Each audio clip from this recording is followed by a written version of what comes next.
ಎಷ್ಟು ಜನ ಸಂತೋಷವಾಗಿದ್ದೀರಾ? ಆಮೆನ್. ಸ್ವಲ್ಪ ಮುಂದೆ ಬಂದು ನೀವು ಬರೋರು ಬರ್ತಾನೆ. ಸ್ತೋತ್ರ. ಯೇಸುವೇ ವಂದನೆ, ಯೇಸುವೇ ಆರಾಧನೆ. Amen. Praise the lord. Okay, ಒಂದೇ ಒಂದು ಚರಣವನ್ನು ಹಾಡಿ ನಂತರ ನಮ್ಮ ಗೆಸ್ಟ್ಗಳನ್ನು ಆಹ್ವಾನ ಮಾಡೋಣ.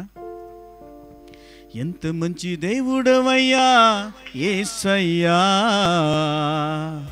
చింతలన్నీ తీరేనయ్యా నిన్న చేరగా, నా బాధలన్నీ తీరేనయ్యా నిన్న చేరగా. ఎంత మంచి దేవుడవయ్యా యేసయ్యా, చింతలన్నీ తీరేనయ్యా నిన్న చెరగా, నా బాధలన్నీ తీరేనయ్యా నిన్న చెరగా.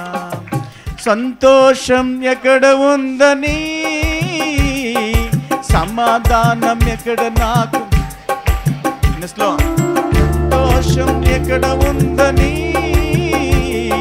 సమాధానం ఎక్కడ నాకు దొరికేదని. జగమంతా వెతికాను జనులందరూ అడిగాను, జగమంతా వెతికాను జనులందరూ అడిగాను. చివరిక దీనిలోనే కనుక్కున్నాను, చివరిక దీనిలోనే కనుక్కున్నాను. ఎంత మంచి దేవుడవయ్యా యేసయ్యా, చింతలన్నీ తీరేనయ్యా నిన్న చెరగా, నా బాధలన్నీ తీరేనయ్యా. ప్రేమమనేది ఎక్కడ ఉందని, క్షేమమనేది ఎక్కడ నాకు దొరికేదని. ప్రేమమనేది ఎక్కడ ఉందని, క్షేమమనేది ఎక్కడ నాకు దొరికేదని. బంధులలో వెతికాను స్నేహితుల్లో అడిగాను, బంధులలో వెతికాను స్నేహితుల్లో అడిగాను. చివరిక దీనిలోనే కనుక్కున్నాను, చివరిక దీనిలోనే కనుక్కున్నాను. ఎంత మంచి దేవుడవయ్యా యేసయ్యా, చింతలన్నీ తీరేనయ్యా నిన్న చెరగా, నా బాధలన్నీ తీరేనయ్యా. సత్యమనేది ఎక్కడ ఉందని, నిత్య జీవం ఎక్కడ నాకు దొరికేదని. సత్యమనేది ఎక్కడ ఉందని, నిత్య జీవం ఎక్కడ నాకు దొరికేదని. ఎందరికో మొక్కాను ఏమేమో చేశాను, ఎందరికో మొక్కాను ఏమేమో చేశాను. చివరిక దీనిలోనే కనుక్కున్నాను, చివరిక దీనిలోనే కనుక్కున్నాను. ఎంత మంచి దేవుడవయ్యా యేసయ్యా, చింతలన్నీ తీరేనయ్యా నిన్న చెరగా, నా బాధలన్నీ తీరేనయ్యా నిన్న చెరగా. హల్లెలూయా. Praise the Lord. ನಮಗೆ ನಿಜವಾದ ಪ್ರೀತಿ, ನಿಜವಾದ ಸತ್ಯ, ನಿತ್ಯ ಜೀವ ಕೊಡುವಂಥ ಯೇಸು ಕ್ರಿಸ್ತನೊಬ್ಬನೇ ಆಗಿದ್ದಾನೆ. ಆಮೆನ್. ನಾವೆಲ್ಲ ಇಲ್ಲಿ ಕೂಡಿ ಬಂದಿರೋದು ಆತನ ದಯೆ, ಆತನ ಕರುಣೆ ಆಗಿದೆ. ಅದಕ್ಕಾಗಿ ದೇವರಿಗೆ ಸ್ತೋತ್ರ. ಈ ಸಮಯದಲ್ಲಿ ಘನವಾದ ಸೇವಕರುಗಳು ನಮ್ಮ ಮಧ್ಯದಲ್ಲಿ ಇದ್ದಾರೆ.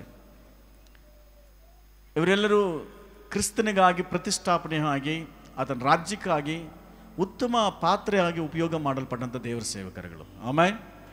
ನಾವೆಲ್ಲರಿಗೂ ಚೆನ್ನಾಗಿ ಗೊತ್ತು, ನಮ್ಮ ಫ್ಯಾಮಿಲಿ ನಮ್ಮ ಸೇವೆಯಲ್ಲಿ ಎಲ್ಲದಕ್ಕೂ ನಮಗೆ ಸಹಾಯಕರಾಗಿದ್ದು ನಮ್ಮನ್ನು ನಡೆಸ್ತಾ ಬಲಪಡಿಸ್ತಾ ಬಂದಂತಹ ಅವರು, ಮತ್ತು KBSS ಅಲ್ಲಿ ಜನರಲ್ ಸೆಕ್ರೆಟರಿ ಆಗಿದ್ದಾರೆ, ಮತ್ತು ಆ ಒಂದು ಉತ್ತಮವಾದಂಥ ಪದವಿಯ ಜೊತೆಗೆ ಪ್ರೊಫೆಸರ್ ಆಗಿದ್ದಾರೆ, ಡಾಕ್ಟರ್ ಆಗಿದ್ದಾರೆ ಬೈಬಲಲ್ಲಿ, ಮತ್ತು ಅನೇಕ ಸೇವಕರುಗಳನ್ನು ಪ್ರೋತ್ಸಾಹ ಮಾಡಿ ಅನೇಕ ಸಭೆಗಳನ್ನು ಕಟ್ಟುತ್ತಾ ಅವ್ರನ್ನ ಈ ಕರ್ನಾಟಕದಲ್ಲಿ ಎಲ್ಲ ಜಾಗದಲ್ಲಿ ಬಲಪಡಿಸುವಂತಹ ನಮ್ಮ ಸೇವಕರಿದ್ದಾರೆ. ಪಾಸ್ಟರ್ ಡಾಕ್ಟರ್ ಯಪ್ರಾತಯ್ಯನವರು, ಅವರನ್ನು ಯೇಸು ಕ್ರಿಸ್ತ ನಾಮದಲ್ಲಿ ಸ್ವಾಗತ ಮಾಡೋಣ.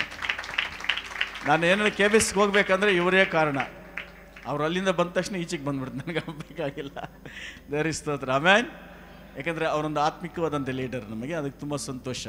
ಅದೇ ರೀತಿಯಾಗಿ ನಮ್ಮ ಮಧ್ಯದಲ್ಲಿ ಲಾಸ್ಟ್ ಟೈಮ್ ಒಂದು KBSS ಒಂದು ಮೀಟಿಂಗಲ್ಲಿ ಒಂದು ಉತ್ತಮವಾದಂಥ ಸಂದೇಶ ಕೊಟ್ಟಂಥವ್ರು. ಅದು ತುಂಬ ಚೆನ್ನಾಗಿತ್ತು, ಆಶೀರ್ವಾದಕರವಾಗಿತ್ತು. ಆ ನೋಟ್ಸ್ ಎಲ್ಲ ವರ್ಕೊಂಡು ನಮ್ಮ ಆತ್ಮಿಕವಾಗಿ ತುಂಬ ಪ್ರೋತ್ಸಾಹಕರವಾಗಿದ್ದಂತಹ ವಾಕ್ಯ ಭಾಗ. ನಾವು ಅಲ್ಲಿ ಕೇಳುವಾಗಲೇ ಅಂದ್ಕೊಂಡೆ, ಇವರು ನಮ್ಮ ಸಭೆಗೆ ಒಂದು ಸತಿ ಬಂದಿದ್ರೆ ಚೆನ್ನಾಗಿತ್ತು ಅಂತೇಳಿ. ಬಟ್ ಅವ್ರಿಗೆ ನಾನು ಅಂದುಕೊಳ್ಳೋದ ತಕ್ಷಣವೇ ಅಂದುಕೊಂಡಿದ್ದಷ್ಟೇ ವಾಕ್ಯ ಕೇಳುವಾಗ ಎಪ್ರತಾ ಪಾಸ್ಟರ್ ಅವ್ರ ಹತ್ರ ಮಾತಾಡಿ ನಮ್ಮ ಸಭೆ ಬಗ್ಗೆ ಸೇವೆ ಬಗ್ಗೆ ಹೇಳಿ ಈ ದಿನ ಬರುವ ಹಾಗೆ ಫಿಕ್ಸ್ ಮಾಡಿದ್ರು. ಅದಕ್ಕಾಗಿ ದೇವ್ರ ಸ್ತೋತ್ರ.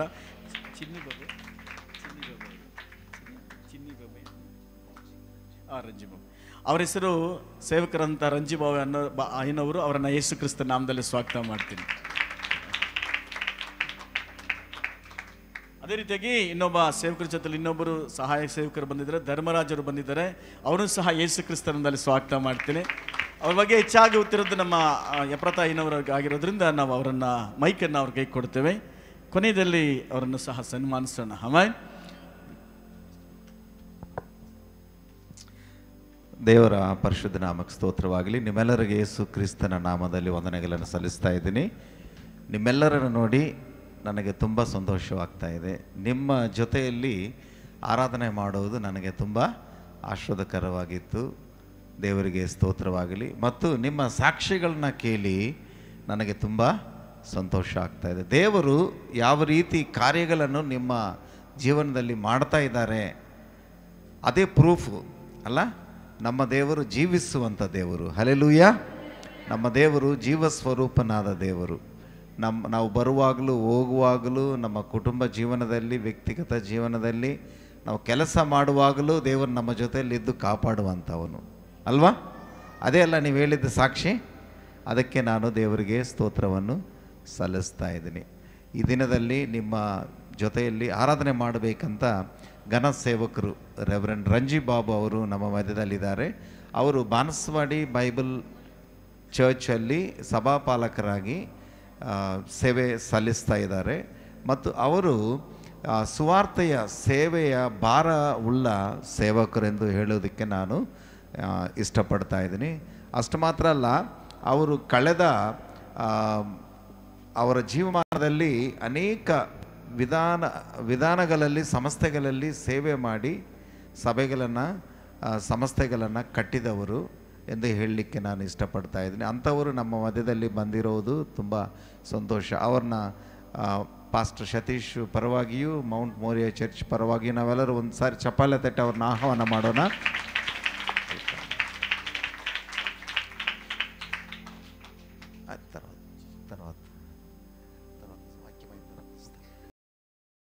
మీ పాస్టర్ అంటే సన్మానం అన్నాడు.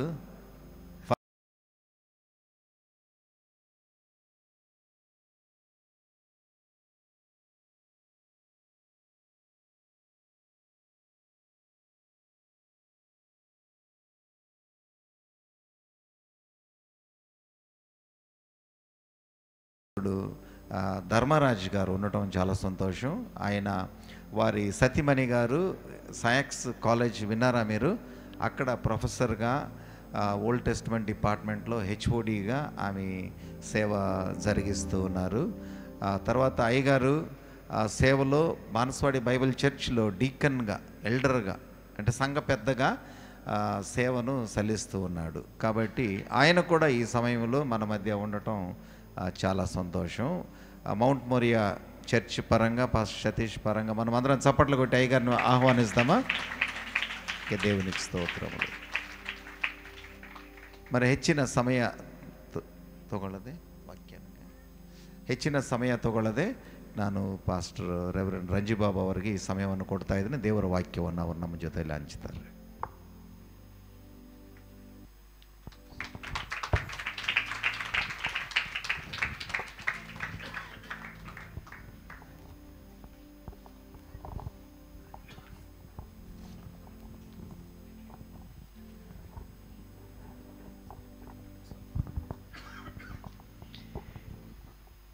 దేవుని అతి పరిశుద్ధ నామానికి మహిమ కలుగును గాక. ದೇವರ ಅತಿ ಪರಿಶುದ್ಧ ನಾಮಕ್ಕೆ ಮಹಿಮೆ ಉಂಟಾಗಲಿ. ఇక శ్రేష్టమైన ఆరాధనలో, ಈ ಶ್ರೇಷ್ಠವಾದ ಆರಾಧನೆಯಲ್ಲಿ మీతో పాటు మరి దేవుని ఆరాధించడానికి, ನಿಮ್ಮ ಜೊತೆಯಲ್ಲಿ ದೇವರನ್ನು ಆರಾಧಿಸುವುದು, దేవుడు నాకు ఇచ్చిన ఈ ధన్యతను బట్టి దేవునికి వందనాలు చెల్లిస్తున్నాను. ದೇವರು ನನಗೆ ಕೊಟ್ಟಿದ್ದಂಥ ಈ ಧನ್ಯತೆಗೆ ನಾನು ದೇವರಿಗೆ ವಂದನೆಗಳನ್ನು ಸಲ್ಲಿಸ್ತಾ ಇದ್ದೀನಿ. స్థానిక సంఘ కాపరి పాస్టర్ సతీష్ గారికి, ಈ ಸಭೆ ಪಾಲನೆಕಾರರು ಪಾಸ್ಟರ್ ಸತೀಶ್ ಅವರಿಗೆ, వారి కుటుంబానికి సంఘ పెద్దలకు నా హృదయపూర్వకమైన వందనాలు. ಅವರ ಕುಟುಂಬಕ್ಕೆ ಮತ್ತು ಸಭೆ ಹಿರಿಯರಿಗೆ ನನ್ನ ಹೃದಯಪೂರ್ವಕವಾದ ವಂದನೆಗಳು.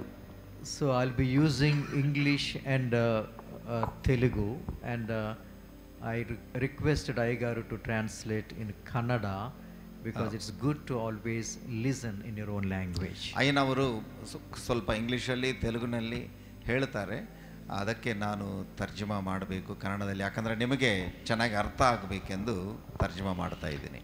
So I realized that you have a great heart to serve the Lord. ನನಗೆ ಒಂದು ಅರ್ಥ ಆಯಿತು, ಏನಂದರೆ ದೇವರ ಸೇವೆ ಮಾಡೋದಕ್ಕೆ ನಿಮಗೆ ಒಂದು ಒಳ್ಳೆಯ ಹೃದಯ ದೇವರು ಕೊಟ್ಟಿದ್ದಾರೆ. When we enter the church, I could feel a very strong spirit that this is a yearning community, passion to serve the Lord. ನಾನು ನಿಮ್ಮ ಸಭೆಯೊಳಗೆ ಬರುವಾಗಲೇ ನನಗೆ ಗೊತ್ತಾಯಿತು, ನೀವು ಆತ್ಮದಲ್ಲಿ ತುಂಬ ದಾಹವುಳ್ಳವರಾಗಿದ್ದೀರೆಂದು. And it is good to worship God, the living God. ಸಜೀವವುಳ್ಳ ದೇವರನ್ನು ಆರಾಧಿಸುವುದು ತುಂಬ ಒಳ್ಳೆಯದು.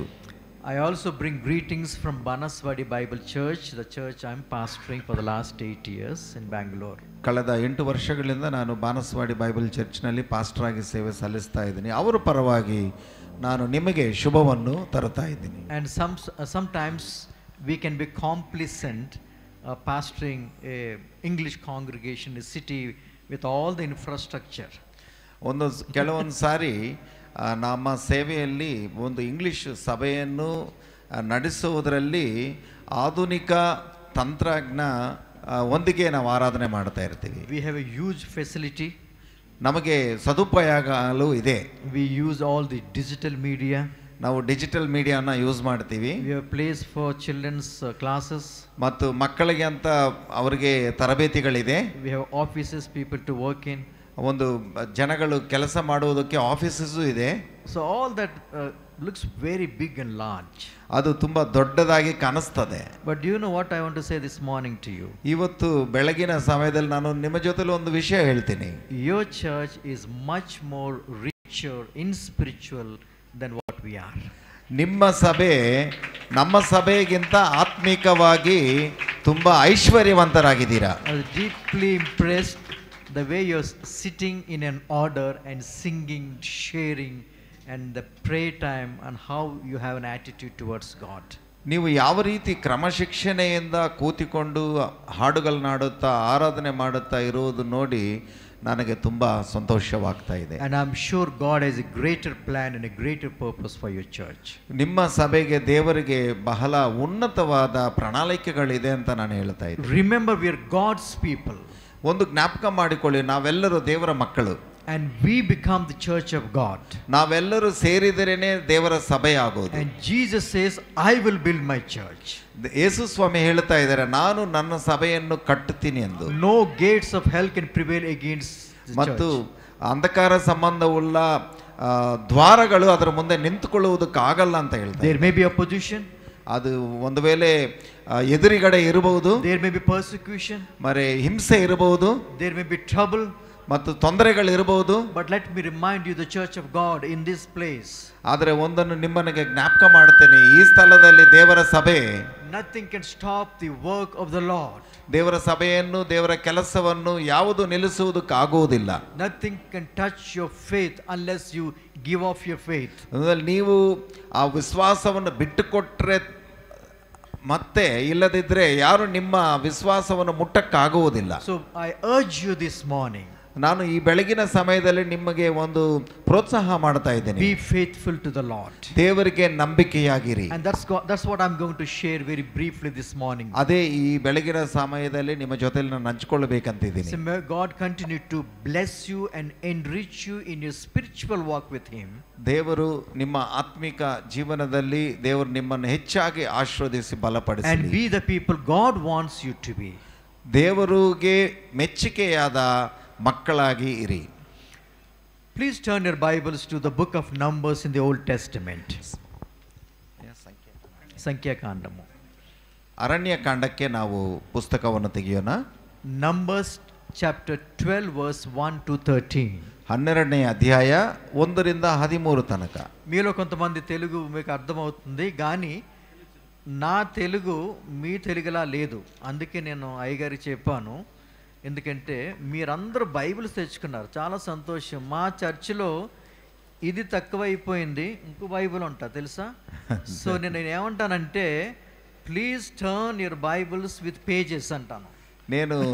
ನಾನು ಹೇಳ್ತೀನಿ, ನಮ್ಮ ಸಭೆಯಲ್ಲಿ ನೀವೆಲ್ಲರೂ ಬೈಬಲನ್ನು ತಂದಿದ್ದೀರ, ಅದಕ್ಕೆ ನನಗೆ ತುಂಬ ಸಂತೋಷವಾಗ್ತಾ ಇದೆ. ನಮ್ಮ ಸಭೆಯಲ್ಲಿ ಅನೇಕರು ಬೈಬಲ್ ತರೋದು ಕಮ್ಮಿ ಆಗಿದೆ, ಅವರು ಬೇರೆ ಬೈಬಲ್ಸ್ ತರ್ತಾ ಇದ್ದಾರೆ. ಅದಕ್ಕೆ ನಾನು ಹೇಳ್ತೀನಿ, ನಿಮ್ಮ ಪೇಜಸನ್ನು ఆ పుట్టವನ್ನು తిరిగిసిరి ಅಂತ ಹೇಳ್ತೀನಿ ನಾನು. అంటే మీరు చాలా ధన్యులు. మా వాళ్ళందరూ ఓకే ಐಪ್ಯಾಡ್లో ಮೊಬೈಲ್ಸ್లో ಬೈಬಲ್ ಚದುవుతూ ఉంటారు. ಐಪ್ಯಾಡ್ಸ್ಗಳಲ್ಲಿ ಮೊಬೈಲ್ಗಳಲ್ಲಿ ಅವರ ಸಭೆಯಲ್ಲಿ ಬೈಬಲನ್ನು ಓದ್ತಾ ಇರ್ತಾರೆ. ನೀವು ತುಂಬ ಧನ್ಯರು, ಬೈಬಲ್ ಇದೆ ನಿಮ್ಮ ಹತ್ರ. ఒకసారి అర్థం అది ఎలా అలా తిప్పుతూ ఉంటారు, వేలే కనిపిస్తూ ఉంటాయి. ಒಂದೊಂದು ಸಾರಿ ಬೆರಳಲ್ಲಿ ತಳ್ತಾ ಇರ್ತಾರೆ ಸ್ಕ್ರೀನ್ನ. They will be scrolling the digital Bible. ಅದೇ ಆ ಡಿಜಿಟಲ್ ಬೈಬಲ್ನ ಹಂಗೆ ತಳ್ಳುತ್ತಾ ಇರ್ತಾರೆ ಅವರು.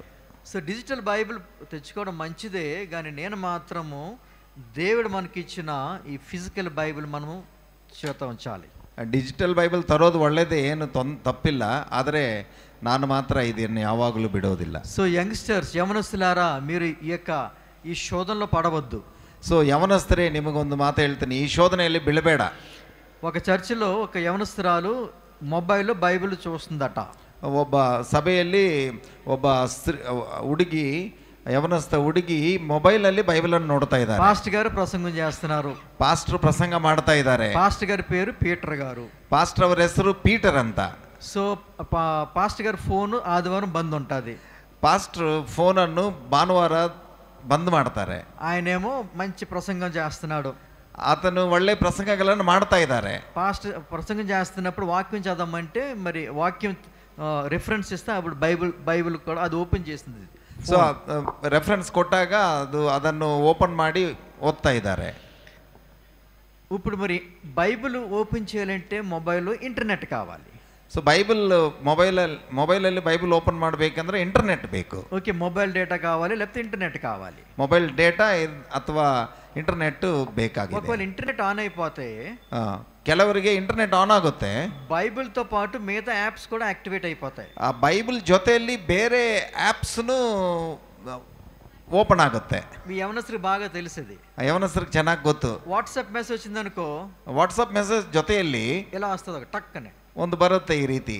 ఓకే, లేకపోతే పువ్వు వస్తుంది, ಒಂದು ಹೂವು ಬರುತ್ತೆ, ఇలా నమస్కారం వస్తుంది, ನಮಸ್ಕಾರ ಬರುತ್ತೆ. ఆ అమ్మాయికి ఒక బాయ్ ఫ్రెండ్ ఉన్నాడట. ಆ ಹುಡುಗಿಗೆ ಒಬ್ಬ boy friend ಇದ್ದನಂತೆ. So Bible open చేసి పాస్టర్ పేతురు గ్రంథం ఓపెన్ చేయమన్నాడు. ಪಾಸ್ಟರ್ ಅವ್ರು ಹೇಳಿದ್ರಂತೆ, ಪೇತ್ರನ ಗ್ರಂಥಕ್ಕೆ ಪತ್ರಿಕೆಗೆ ಹೋಗಿ ಅಂತ ಹೇಳಿದ್ರಂತೆ. సో ఈ అమ్మాయి బాయ్ ఫ్రెండ్ పేరు కూడా పీటర్ అట. ఈ ಹುಡುಗಿಯ ಬಾಯ್ ಫ್ರೆಂಡ್ ಹೆಸರು ಪೀಟರ್ ಅಂತೆ. ఈ పీటర్తో ఈవిడి వాట్సాప్ మెసేజ్లు పెడుతుంది అమ్మాయి.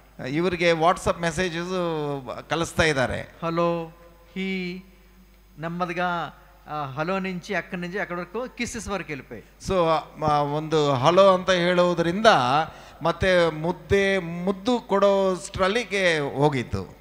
అది ఎవరితో చాట్ చేస్తుందో తెలియదు, మెసేజ్లు పెడుతుంది కానీ అవతల మెసేజ్ రాలేదు. ಸೊ ಇವರು ಮಾತ್ರ ಮೆಸೇಜ್ ಕಳಿಸ್ತಾ ಇದ್ದಾರೆ, ಆ ಕಡೆಯಿಂದ ಏನು ಬರಲ್ಲ.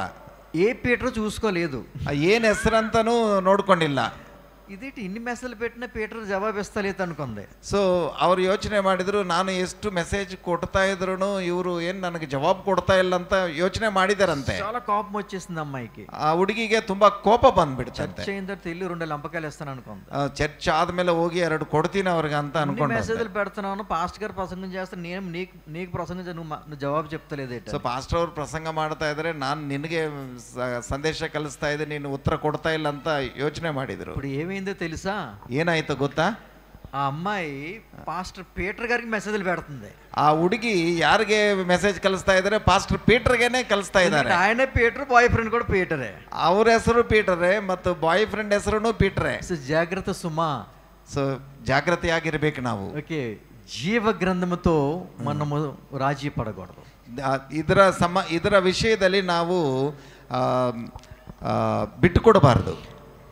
So in the Bible, I would like to mention this morning very briefly a character. ಒಂದು ಲಕ್ಷಣ ಕುರಿತಾಗಿ ಬೈಬಲಿಂದ ನಿಮಗೆ ಹೇಳ್ತೀನಿ. And this character I would like to name Moses. ಈ ಲಕ್ಷಣ ಯಾರದು ಅಂದರೆ ಮೋಶೆದು. How many of you know Moses? ಎಷ್ಟು ಜನಕ್ಕೆ ಮೋಶೆ ಗೊತ್ತು? Moshe in the Bible. ಬೈಬಲಲ್ಲಿರುವಂಥ ಮೋಶೆ You all know, no? ನಿಮ್ಮೆಲ್ಲರಿಗೂ ಗೊತ್ತಾ? I think one story will come to your mind. ಒಂದು ಕತೆ ನಿಮ್ಮ ಮನಸ್ಸಿಗೆ ಬರಬಹುದು. The story of the Red Sea. ಅದು ಕೆಂಪು ಸಮುದ್ರ. Moses is considered to be one of the greatest towering leader in the Old Testament. ಹಳೆ ಒಡಂಬಡಿಕೆಯಲ್ಲಿ ನಾವು ನೋಡುವುದಾದರೆ ಮತ್ತು ಮೋಶೆ ತುಂಬಾ ತೊಂದರೆಗಳನ್ನು ಹೊತ್ತಿಕೊಂಡ ಒಬ್ಬ ನಾಯಕನಾಗಿದ್ದ. So from the life of Moses, ಆ ಮೋಶೆ ಜೀವನದಿಂದ I would like to draw 3 characteristics for us this ಮೂರು morning. ಲಕ್ಷಣಗಳನ್ನ ನಿಮ್ಮ ಮುಂದೆ ಇಡಬೇಕಂತ ನಾನು My ಇಷ್ಟಪಡ್ತಾ dear ಇದ್ದೀನಿ. brothers and sisters, ಪ್ರಿಯ ಸಹೋದರಿ ಸಹೋದರಿಯರೇ, my dear church, the Mount Moriah Church, ನನ್ನ ಪ್ರಿಯ ಮೌಂಟ್ ಮೊರಿಯಾ ಸಭೆ, I want you to examine this morning ಈ ಬೆಳಗಿನ ಸಮಯದಲ್ಲಿ ಒಂದು ಪರೀಕ್ಷೆ ಮಾಡಿಕೊಳ್ಳಿ. and ನೀವು draw principles from the scripture. ಈ ದೇವರ ವಾಕ್ಯದಿಂದ ಒಂದು ಅಂಶಗಳನ್ನ ಆರಿಸಿಕೊಳ್ಳಿ. Who should be the people of God? ಯಾರು ದೇವರ ಮಕ್ಕಳಾಗಿರಬೇಕು? What are some of these visible characteristics the Bible talks about the people of God? ದೇವರ ಮಕ್ಕಳ ಕುರಿತಾಗಿ ಬೈಬಲಲ್ಲಿ ಕಾಣಿಸುವಂತ ಲಕ್ಷಣಗಳೇನು? You are the scripture. ನೀವೇ ಒಂದು ವಾಕ್ಯವಾಗಿದ್ದೀರಿ. Because people around you are reading you. ನಿಮ್ಮ ಸುತ್ತಮುತ್ತ ಇರುವ ಜನರು ನಿನ್ನನ್ನು ಓದುತ್ತಾ ಇದ್ದಾರೆ. People will be observing you. ನಿನ್ನನ್ನು ಗಮನಿಸ್ತಾ ಇರ್ತಾರೆ. People will be talking to you. ಜನರು ನಿಮ್ಮ ಜೊತೆಲಿ ಮಾತನಾಡ್ತಾ ಇರ್ತಾರೆ. Your rich spiritual experience are great deposits for the people to be attracted to Jesus Christ. ನಿಮ್ಮಲ್ಲಿರುವಂತ ಆತ್ಮೀಕ ಐಶ್ವರ್ಯ ಇತರರನ್ನು ಆಕರ್ಷಣೆ ಮಾಡ್ತದೆ. The people of the living God has to be people of great character. ಸಜೀವವುಳ್ಳ ದೇವರ ಮಕ್ಕಳಲ್ಲಿ ಅತ್ಯುನ್ನತ ಲಕ್ಷಣ ಇರಬೇಕು. So I'd like to draw 3 principles this morning from this text. ಮೂರು ವಿಷಯಗಳನ್ನು ಈ ವಾಕ್ಯದಿಂದ ನಿಮ್ಮ ಮುಂದೆ ಇಡಬೇಕಂತ So ಇದ್ದೀನಿ. if you keep your Bibles open to Numbers chapter 12. Aranya Kanda 12ನೇ ಅಧ್ಯಾಯವನ್ನು ತೆರೆದಿಟ್ಕೊಳ್ಳಿ. Okay, let me read. Can somebody read loudly verse 1 to 3 1ರಿಂದ 3ವರೆಗೆ ಯಾರಾದರೂ ಜೋರಾಗಿ ಓದ್ರಿ. in Kannada. ಸ್ತ್ರೀಯನ್ನು ಮದುವೆ ಮಾಡಿಕೊಂಡಿದ್ದನು. ಅದರ ನಿಮಿತ್ತ ಮಿರ್ಯಾಮಳು ಆರೋನನು ಅವನಿಗೆ ವಿರೋಧವಾಗಿ ಮಾತಾಡುವವರಾಗಿ ಯೆಹೋವನು ಮೋಶೆಯ ಮೂಲಕವಾಗಿ ಮಾತ್ರವೇ ಮಾತಾಡಿದ್ದನು, ನಮ್ಮ ಮೂಲಕವೂ ಆತನು ಮಾತನಾಡಲಿಲ್ಲವೇ ಎಂದು ಹೇಳಿಕೊಂಡರು. ಆ ಮೋಶೆ ಭೂಮಿಯ ಮೇಲಿರುವ ಎಲ್ಲಾ ಮನುಷ್ಯರಿಗಿಂತಲೂ ಬಹು ಸಾತ್ವಿಕನು. అందరూ చెప్దాం హల్లెలూయా హల్లెలూయా హల్లెలూయా హల్లెలూయా. దేవుని యొక్క వాక్యం ఏమి ఘోషిస్తుందంటే, ದೇವರ ವಾಕ್ಯ ಏನು ಹೇಳುತ್ತಾ ಇದೆ ಅಂದ್ರೆ, తెలుగు బైబిల్ ఈ విధంగా రాయబడి ఉన్నది, మోషే కూషు దేశపు స్త్రీని పెండ్లి చేసుకుని గనుక అతడు పెళ్లి చేసుకొని ఆ స్త్రీని బట్టి మిరియాము అహరోనులు అతనికి విరోధముగా మాట్లాడారు. ఆప్ చేద్దాం. ఎవరండి మిరియాను ఆరోన్లు? ಈ ಮಿರಿಯಾನ ಆರೋನ್ ಯಾರು? మిరియాము తన సొంత అక్క. ಮಿರಿಯಮ್ಮನವರು ಮೋಶೆಗೆ ಅಕ್ಕ ಸ್ವಂತ. ಆರೋನು ಅಣ್ಣ. ಆರೋನ್ ಎಂಬುವರು ಅಣ್ಣ. ಆರೋನು ಯಾಜಕ ಸಮೂಹಕ್ಕೆ ಪ್ರತಿನಿಧಿ. he represents the priest. Aaron ಎಂಬುವರು ಯಾಜಕ ಆ ಕುಟುಂಬಕ್ಕೆ ಒಬ್ಬ ದೊಡ್ಡವನು. Miriam represents the minister of prophetess. ಈ ಮಿರಿಯಂ ಎಂಬುವರು ಒಂದು ಪ್ರವಾದನಿಗೆ ಸೂಚನೆಯಾಗಿದ್ದಾರೆ. So Miriam and Aaron are talking against Moses. ಈ ಮಿರಿಯಮು ಆರೋನು ಎಂಬುವರು ಮೋಶೆಗೆ ವಿರೋಧವಾಗಿ ಮಾತನಾಡ್ತಾ ಇದ್ದಾರೆ. Listen to me very carefully. ಜಾಗೃತಿಯಾಗಿ ಕೇಳಿ. Who is Moses? ಮೋಶೆ ಯಾರು? Moses is appointed by God.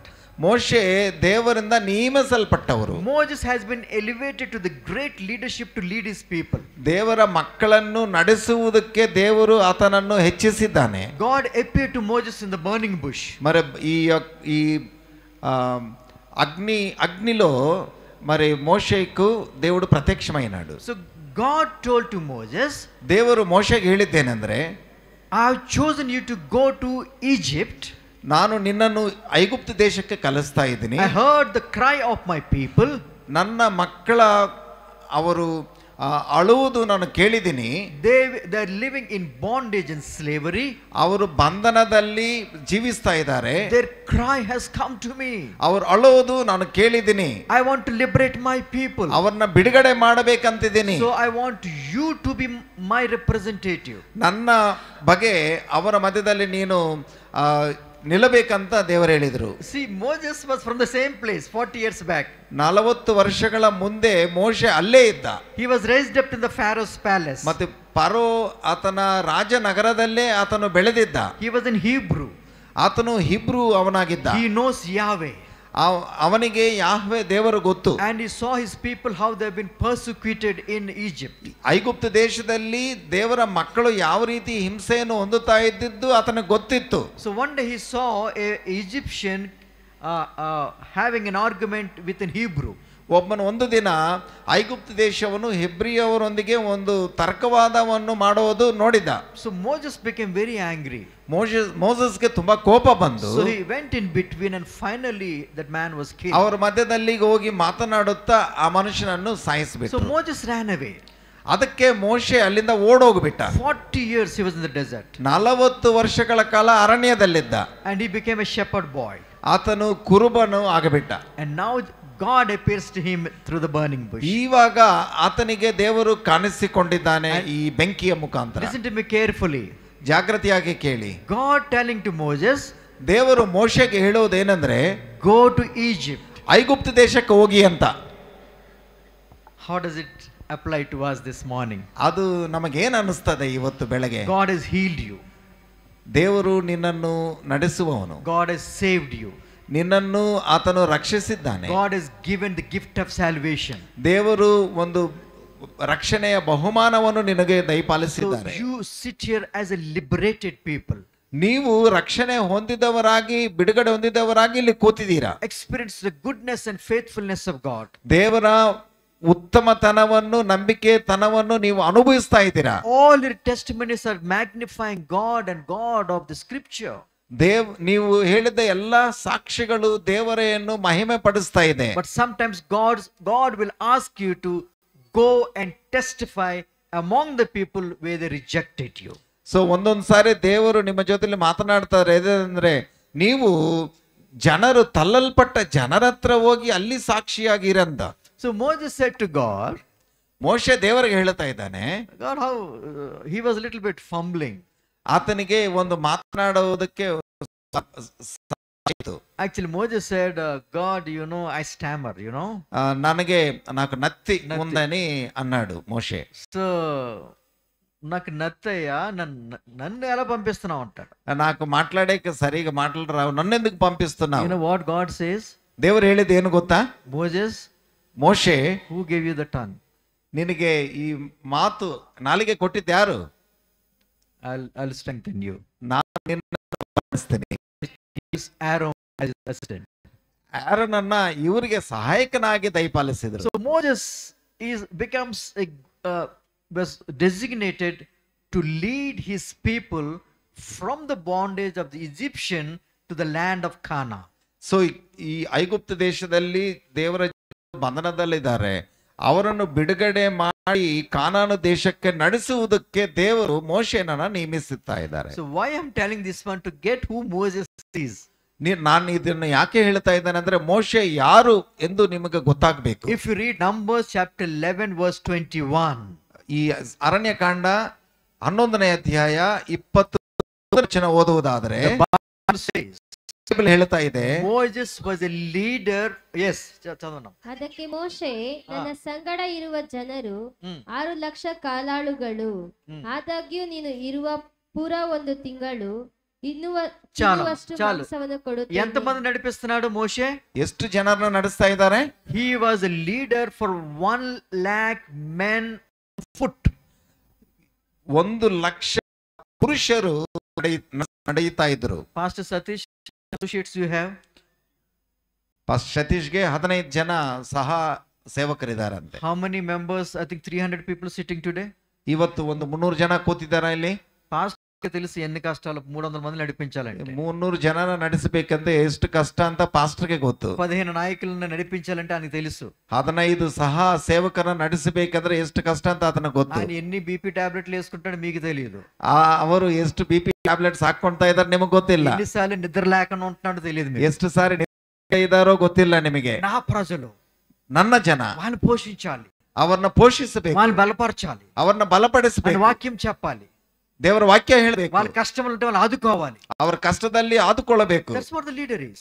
ಅದೇ ಒಬ್ಬ ನಾಯಕನ That's ಮಾಡೋದು. what the servant of God means. ದೇವರ ಸೇವಕನು ಮಾಡೋದು ಅದೇ. ఇప్పుడు మోషే ఓన్లీ 1,00,000 మందినే రాశారు బైబిల్లో.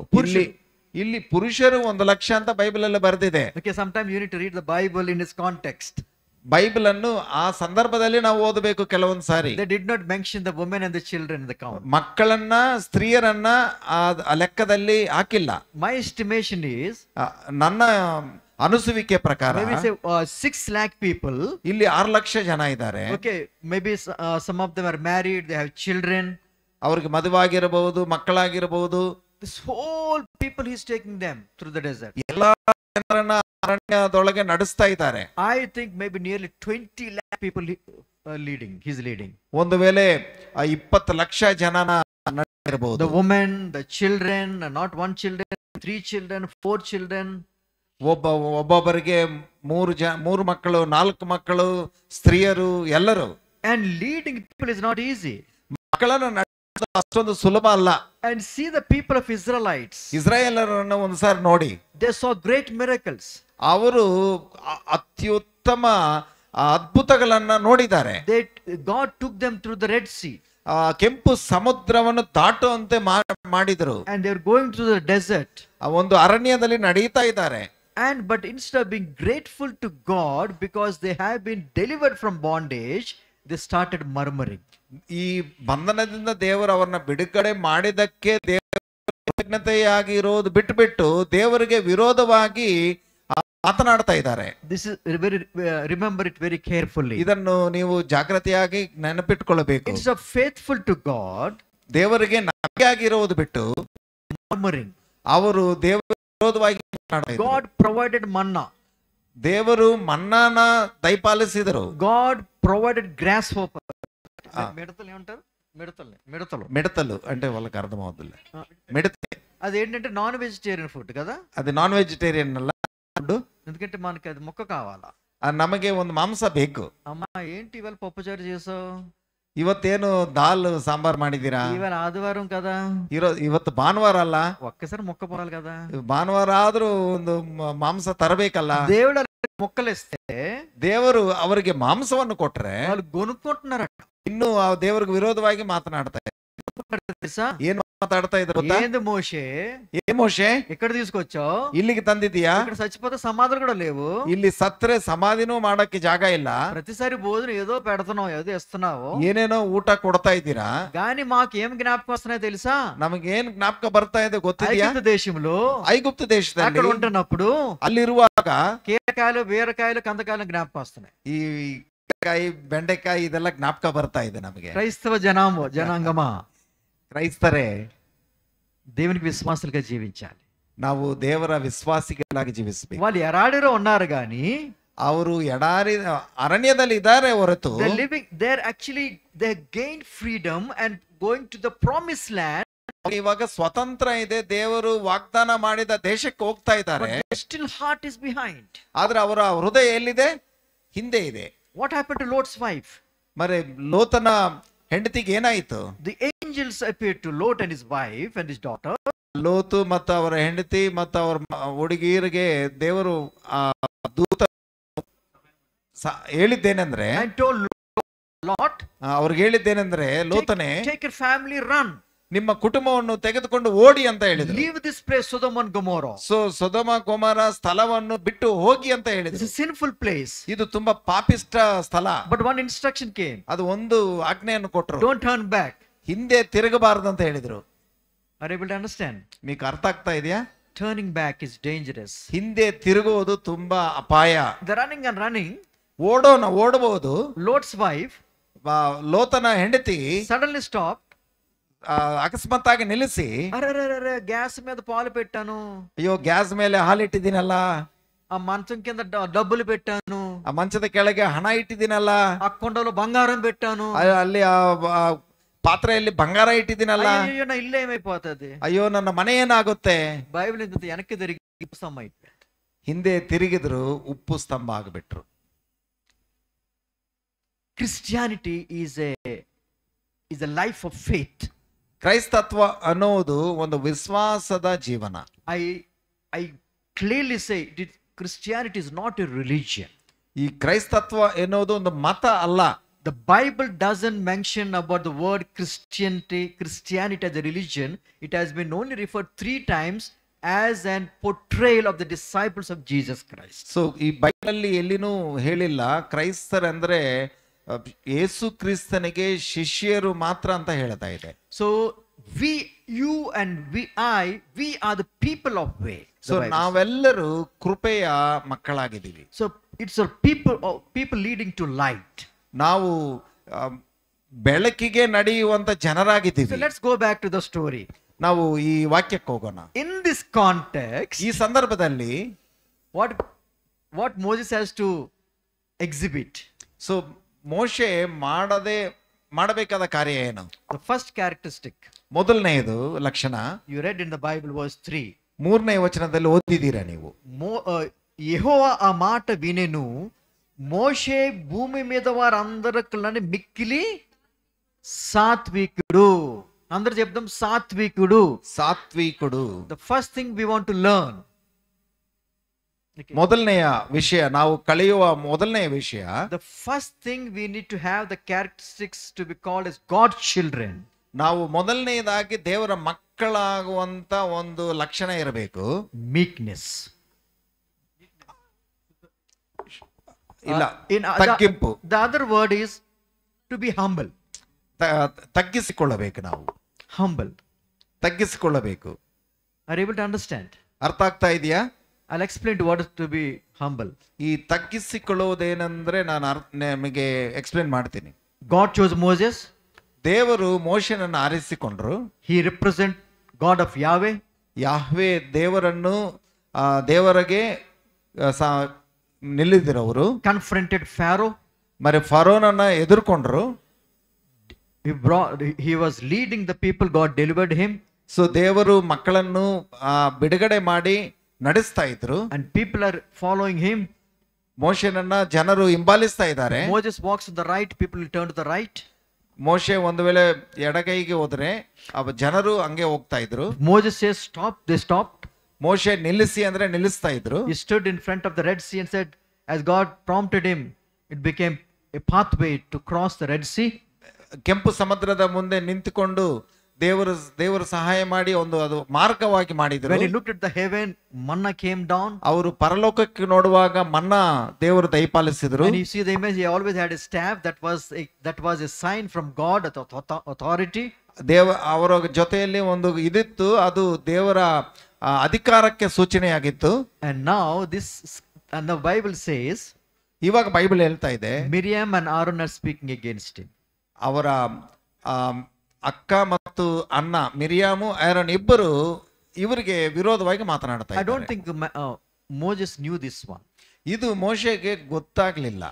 Maybe because the Bible doesn't give a analysis, maybe they're speaking behind him.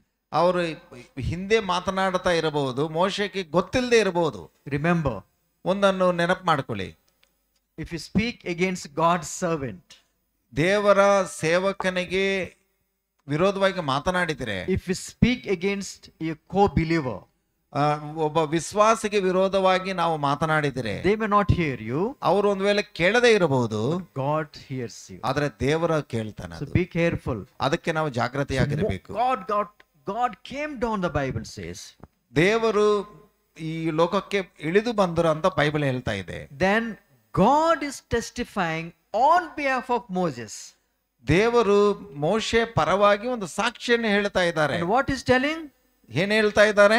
Moses is the humble person on the face of the earth. ಈ ಭೂಮಿ ಮೇಲೆ ಮೋಶೆ ಅಷ್ಟು ತಾಳ್ಮೆ ಯಾರಿಗೂ ಇರಲಿಲ್ಲ. Can we say hallelujah? Hallelujah ಹೇಳೋಣ. Hallelujah. ಹಲ್ಲೆಲೂಯಾ. భూమి మీద ఉన్న వారందరిలో మిక్కిలి సాత్వికుడు దేవాది దేవుడు మోషే పక్షంగా ఇచ్చిన సాక్ష్యము.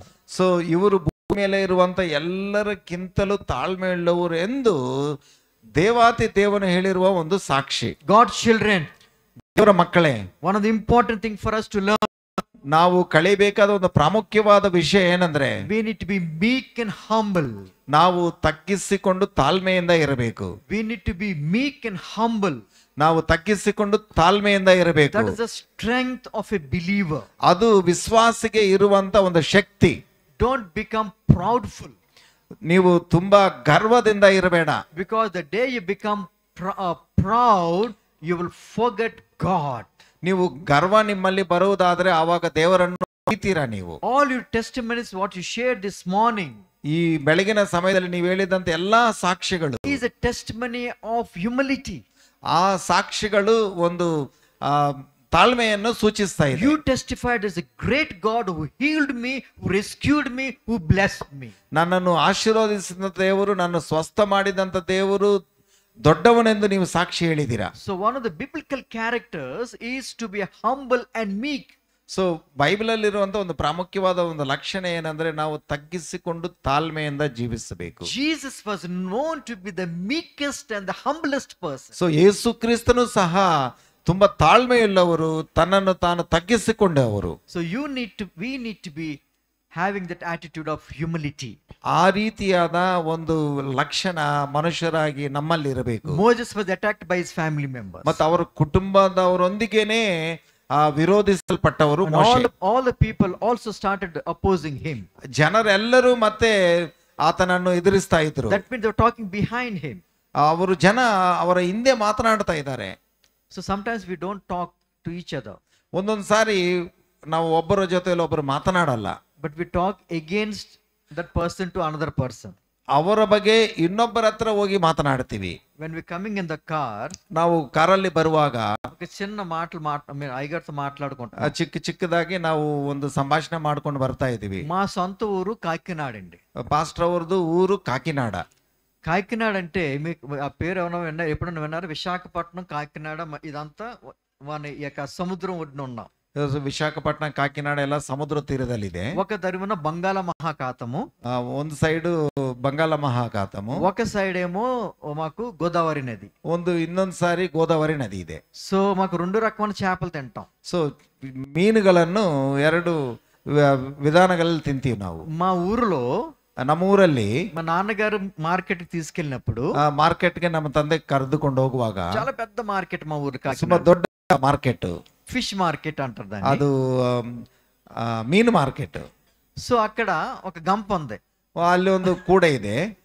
ఆ గంపలో కొన్ని పీతలు ఉన్నాయి. ఆ కూಡೆಯಲ್ಲಿ ఎండ్రకాయలు ఉన్నాయి.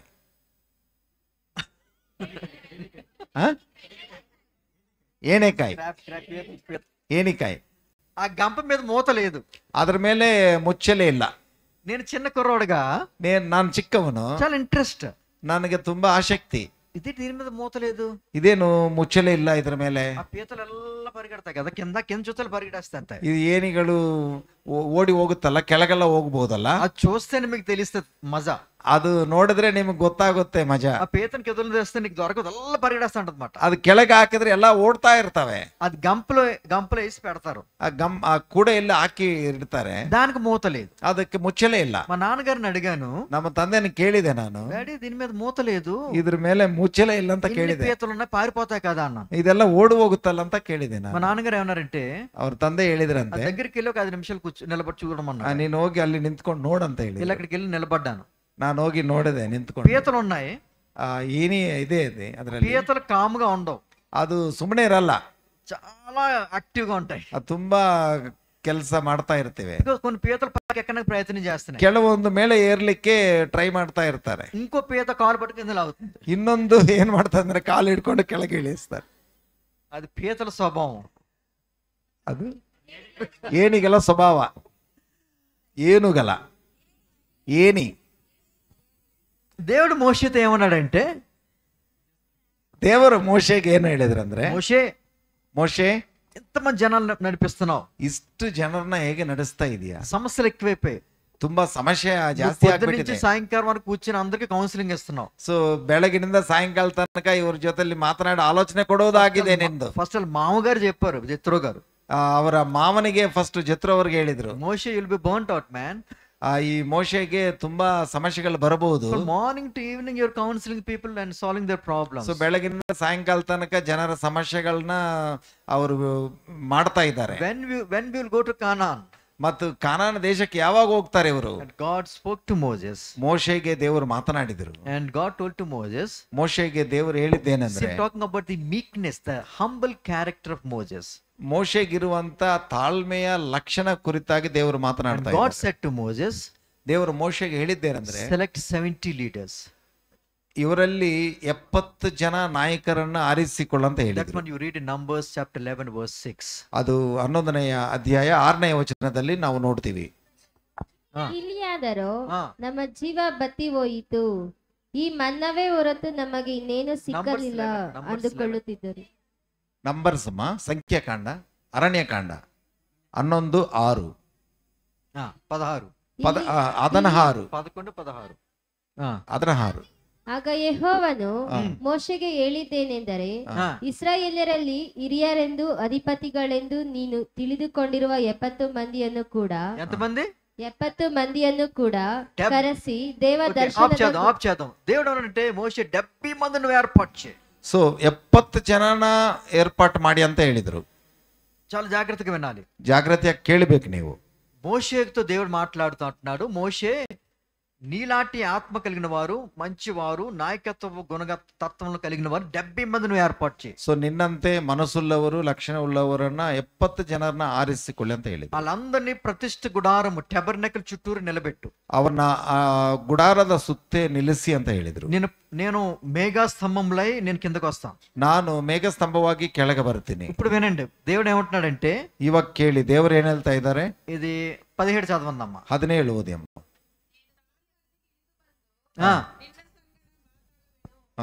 ಅದಲ್ಲದೆ ನಾನು ನಿನಗೆ ಅನುಗ್ರಹಿಸಿರುವ ಆತ್ಮೀಯ ವರಗಳಲ್ಲಿ ಕೆಲವನ್ನು ಅವರಿಗೂ ಪಾಲು ಕೊಡುವೆನು. హల్లెలూయా, హల్లెలూయా. దేవుడు ఏమంటాడంటే, ದೇವರು ಏನ್ ಹೇಳ್ತಾ ಇದ್ದಾರೆ, మోషే నీకు ఏ ఆత్మనైతే ఇచ్చానో అదే ఆత్మను 70 మంది మీద నేను కుమ్మరిస్తాను. ಸೊ ನಾನು ನಿಮಗೆ ಕೊಟ್ಟಿದ್ದಂತ ಆತ್ಮೀಯ ವರಗಳನ್ನು ಆ 70 ಜನರಿಗೂ ದಯಪಾಲಿಸ್ತೀರಿ ಅಂತ ಹೇಳಿದರು. అదండి, hallelujah. That is called weakness. ಅದು ತಾಳ್ಮೆ ಅಂದ್ರೆ. ఒక నేను గాని మోషే పొజిషన్ లో ఉంటే ಆ రోజుల్లో, ಒಂದು ವೇಳೆ ಆ ಕಾಲದಲ್ಲಿ ನಾನು ಮೋಶೆಯಾಗಿದ್ದಿದ್ರೆ నేనేం చేసానంటే, ನಾನೇನ್ ಮಾಡ್ತಾ ಇದ್ದೆ ಗೊತ್ತಾ? ದೇವರೇ, నేను నమ్మకంగా పనిచేస్తున్నాను కదా, ನಾನು ನಂಬಿಕೆಯಾಗಿ ಕೆಲಸ ಮಾಡ್ತಾ ಇದ್ದೀನಲ್ಲ, పెద్ద నాయకుని చేసా కదా, ನನ್ನ ದೊಡ್ಡ ನಾಯಕನಾಗಿ ಮಾಡಿದೀಯಲ್ಲ, నేను మేనేజ్ చేస్తున్నాను కదా, ನಾನು ಮಾಡ್ತಾ ಇದ್ದೀನಲ್ಲ ಎಲ್ಲ, 70 మంది ఎందుకు, ಮತ್ತೆ 70 ಜನ ಯಾಕೆ, నేను నడిపించేస్తానులే, ನಾನೇ ನಡೆಸ್ತೀನಿ. అది నా స్వార్థం, ಅದು ನನ್ನ ಸ್ವಾರ್ಥ. క్రైస్తవ జనాంగమా, ದೇವರ ಮಕ್ಕಳೇ, ಕ್ರೈಸ್ತರೇ, దేవుని వాక్యము వినిన బిడ్డలుగా, ದೇವರ ವಾಕ್ಯವನ್ನು ಕೇಳುವಂತ ಮಕ್ಕಳಾಗಿ, దేవుని రక్షణ సువార్తను సంపాదించుకున్న వారుగా, ದೇವರ ರಕ್ಷಣೆ ಸುವಾರ್ತೆಯನ್ನು ಸಂಪಾದನೆ ಮಾಡಿಕೊಂಡವರಾಗಿ, దేవుడు చేసిన మేలులను, ದೇವರು ಮಾಡಿದ್ದ ಉಪಕಾರಗಳನ್ನು, దేవుడు ఇచ్చిన గొప్ప రక్షణ భాగ్యమును, ದೇವರು ನಮಗೆ ದಯಪಾಲಿಸಿದಂತ ರಕ್ಷಣಾ ಭಾಗ್ಯವನ್ನು అది ఇతరులతో మీరు పంచుకోవాలి. ಇತರರಿಗೆ ನಾವು ಹಂಚಿಕೊಳ್ಳಬೇಕು, ఇతరులకు మీరు చూపించాలి, ಇತರರಿಗೆ ನಾವು ತೋರಿಸಬೇಕು, ఇతరులకు మీరు ప్రకటించాలి, ಇತರರಿಗೆ ನಾವು ಪ್ರಕಟಿಸಬೇಕು. స్వార్థమైన క్రైస్తవులుగా జీవించవద్దు, ಸ್ವಾರ್ಥವುಳ್ಳ ಕ್ರೈಸ್ತರಾಗಿ ನಾವು ಜೀವಿಸಬಾರದು. ఈ పరిసర ప్రాంతంలో మాలూరు ఈ యొక్క మండల తాలూకాలో, ಈ ಮಾಸ್ತಿ ಮಾಲೂರು ತಾಲೂಕಲ್ಲೋ ప్రతి గ్రామంలో దేవునికి స్వార్థ ప్రకటించబడాలి. ಪ್ರತಿಯೊಂದು ಗ್ರಾಮದಲ್ಲಿ ಸುವಾರ್ತೆ ತಲುಪಬೇಕು. మీ సంఘ కాపరికి దేవుడికి దర్శనం ఇచ్చాడు, ದೇವರು ನಿಮ್ಮ ಸಭೆ ಪಾಲಕರಿಗೆ ಒಂದು ದರ್ಶನವನ್ನು ಕೊಟ್ಟಿದ್ದಾರೆ. ప్రాంతంలోకి వెళ్ళి దేవునికి సంఘము స్థాపించాలి, ಒಂದು ಸಭೆಯನ್ನು ಸ್ಥಾಪಿಸಿದ್ದಾರೆ. మీరు ಈ ಸಂಘ ಉದ್ಯಮంలో మీరు పాలుభాగస్తులుగా ఉన్నారు. ಸೊ ನೀವೆಲ್ಲರೂ ಸೇರಿ ಈ ಸಭೆಯಲ್ಲಿ ಪಾಲುಗಾರರಾಗಿರ್ಬೇಕು. మీ జీవిత ఆయుష్లో ನೀವು ನಿಮ್ಮ ಜೀವನ ತುಂಬಾ ಐಶ್ವರ್ಯವಂತ, అనేక మందిని మీరు యేసు వైపు రక్షణలోకి నడిపించాలి. ನೀವು ಅನೇಕ ಜನರನ್ನ ಯೇಸು ಸ್ವಾಮಿ ಕಡೆಗೆ ನಡೆಸಬೇಕು. స్వార్థమైన క్రైస్తవులుగా ఉండవద్దు, ಸ್ವಾರ್ಥವುಳ್ಳ ಕ್ರೈಸ್ತರಾಗಿರಬೇಡಿ. దేవుడి రక్షణ మనకు ఉచితంగా ఇచ్చాడు, ದೇವರು ರಕ್ಷಣೆಯನ್ನು ಉಚಿತವಾಗಿ ನಮಗೆ ದಯಪಾಲಿಸಿದ್ದಾರೆ. ಶಾಶ್ವತమైన ప్రేమను మనం అనుభవించాం, ದೇವರ ಶಾಶ್ವತವಾದ ಪ್ರೀತಿ ನಮಗೆ ದಯಪಾಲಿಸಿದ್ದಾರೆ. యోహాను సువార్త 3వ అధ్యాయం 16వ వచనం చూసినట్లు మనందరికీ తెలిసిన వాక్యము, దేవుడు లోకమును ఎంతో ప్రేమించాడు. ದೇವರು ಈ ಲೋಕವನ್ನು ಎಷ್ಟೋ ಪ್ರೀತಿಸಿದ್ದಾರೆ ಎಂದು ಯೋಹಾನನು ಬರೆದ ಸುವಾರ್ತೆ 3:16 ನಾವು ನೋಡಿದೀವಿ. కాగా తన అద్వితీయ కుమారుడైన యేసుక్రీస్తుని లోకములో పంపించాను. ತನ್ನ ಅದ್ವಿತೀಯ ಕುಮಾರನಾದ ಯೇಸು ಕ್ರಿಸ್ತನನ್ನು ಈ ಲೋಕಕ್ಕೆ ಕಳಿಸಿದನು. ఎవరైతే విశ్వాసం ఉంచుతారో, ಯಾರ್ಯಾರು ಆತನನ್ನು ನಂಬುತ್ತಾರೋ, వారు నశింపక నిత్య జీవంలోకి ప్రవేశిస్తారు. ಅವರು ನಶಿಸದೆ ನಿತ್ಯ ಜೀವಕ್ಕೆ ಸೇರುತ್ತಾರೆ. మీరు దేవునికి రక్షణ భాగ్యం మీరు పొందారు. ನೀವೆಲ್ಲರೂ ರಕ್ಷಣೆಯನ್ನು ಹೊಂದಿದ್ದೀರಾ. మీలాంటి వాళ్ళు అనేక మంది బయట ఉన్నారు. ನಿಮ್ಮಂಥವ್ರು ಅನೇಕರು ಹೊರಗಿದ್ದಾರೆ. అందువల్లనే మీ సాత్వికము గొప్ప సాక్ష్యం. ಆದ್ದರಿಂದ ನಿಮ್ಮಲ್ಲಿರುವಂತ ತಾಳ್ಮೆ ಅದು ಬಹಳ ಒಳ್ಳೆಯ ಸಾಕ್ಷಿಯಾಗಿರಬೇಕು. కీర్తన గ్రంథము 25వ అధ్యాయము ಕೀರ್ತನೆಗಳು 25 9వ వచనము. 9ನೇ ವಚನ. The Bible says, ಬೈಬಲ್ ಈ ರೀತಿ ಹೇಳ್ತಾ ಇದೆ, God guides the humble. చదవండమ్మా.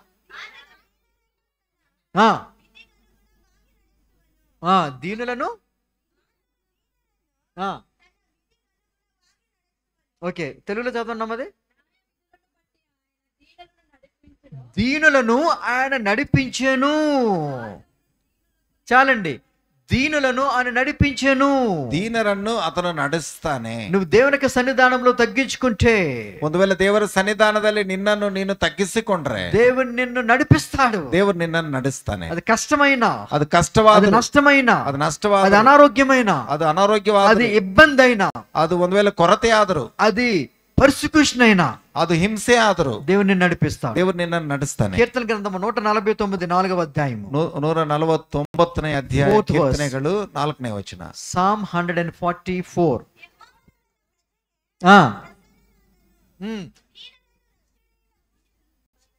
Okay, god crowns the humble. ದೇವರು ತಾಳ್ಮೆ ಇಲ್ಲವರಿಗೆ ಒಂದು ಕಿರೀಟವಾಗಿರ್ತಾರೆ. God not only guides the humble, ಅವರನ್ನ ನಡೆಸೋದು ಮಾತ್ರ ಅಲ್ಲ, but he also crowns the humble. ಅವರಿಗೆ ಒಂದು ಕಿರೀಟವನ್ನು ಕೊಡ್ತಾರೆ. So what are the first characteristics what we learned from Moses? ಮೋಶೆಯಿಂದ ಮೊದಲನೆಯ ಲಕ್ಷಣ ಏನು ನಾವು ಕಲ್ತಿದ್ದು? ತಗ್ಗಿಂಪತನము, ತಾಳ್ಮೆ ಇಲ್ಲದು. It's a tricky word, but you can observe as meekness or humility. తెలుగులో తగ్గింపదనము. ಈ ತಾಳ್ಮೆ ಒಂದು ವೇಳೆ ತಗ್ಗಿಸಿಕೊಳ್ಳುವುದು ಒಂದೇ ತುಂಬಾ ಟೆಕ್ನಿಕಲ್ ಪದ. ಆದ್ರಿಂದ ತಾಳ್ಮೆ ಉಳ್ಳವರಾಗಿ ಇರಬೇಕು ನಾವು. ఇంకొక మాట ఏంటంటే సాత్వికము. బైబిల్లో ఉపయోగించిన మాట మిక్కిలి సాత్వికుడు. ಎರಡನೇದಾಗಿ ನಾವು ಬೈಬಲಲ್ಲಿ ನೋಡುವುದಾದ್ರೆ ತುಂಬಾ ಬಹು ಸಾತ್ವಿಕರು ಅಂತ ಹೇಳ್ತಾ ಇದೆ. First thing is ಸಾತ್ವಿಕము.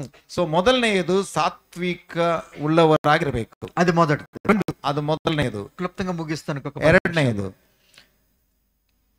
4వ వచనం నుంచి 7వ వచనం వరకు చదవండి. 4ರಿಂದ 12ನೇ ಅರಣ್ಯಕಾಂಡ 12ನೇ ಅಧ್ಯಾಯ 4ರಿಂದ 12 ತನಕ ಓದೋಣ. చదవండి ఎవరు. ಹೀಗಿರಲಾಗಿ ಅವರು ಆಡಿದ ಮಾತು ಯೆಹೋವನು ಕೇಳಿ ಪಕ್ಕನೆ ಮೋಶೆ, ಆರೋನ್, ಮಿರಿಯಾಮರಿಗೆ, ನೀವು 3 ಮಂದಿಯು ದೇವದರ್ಶನದ ಗುಡಾರಕ್ಕೆ ಬರಬೇಕೆಂದು ಆಜ್ಞಾಪಿಸಿದನು.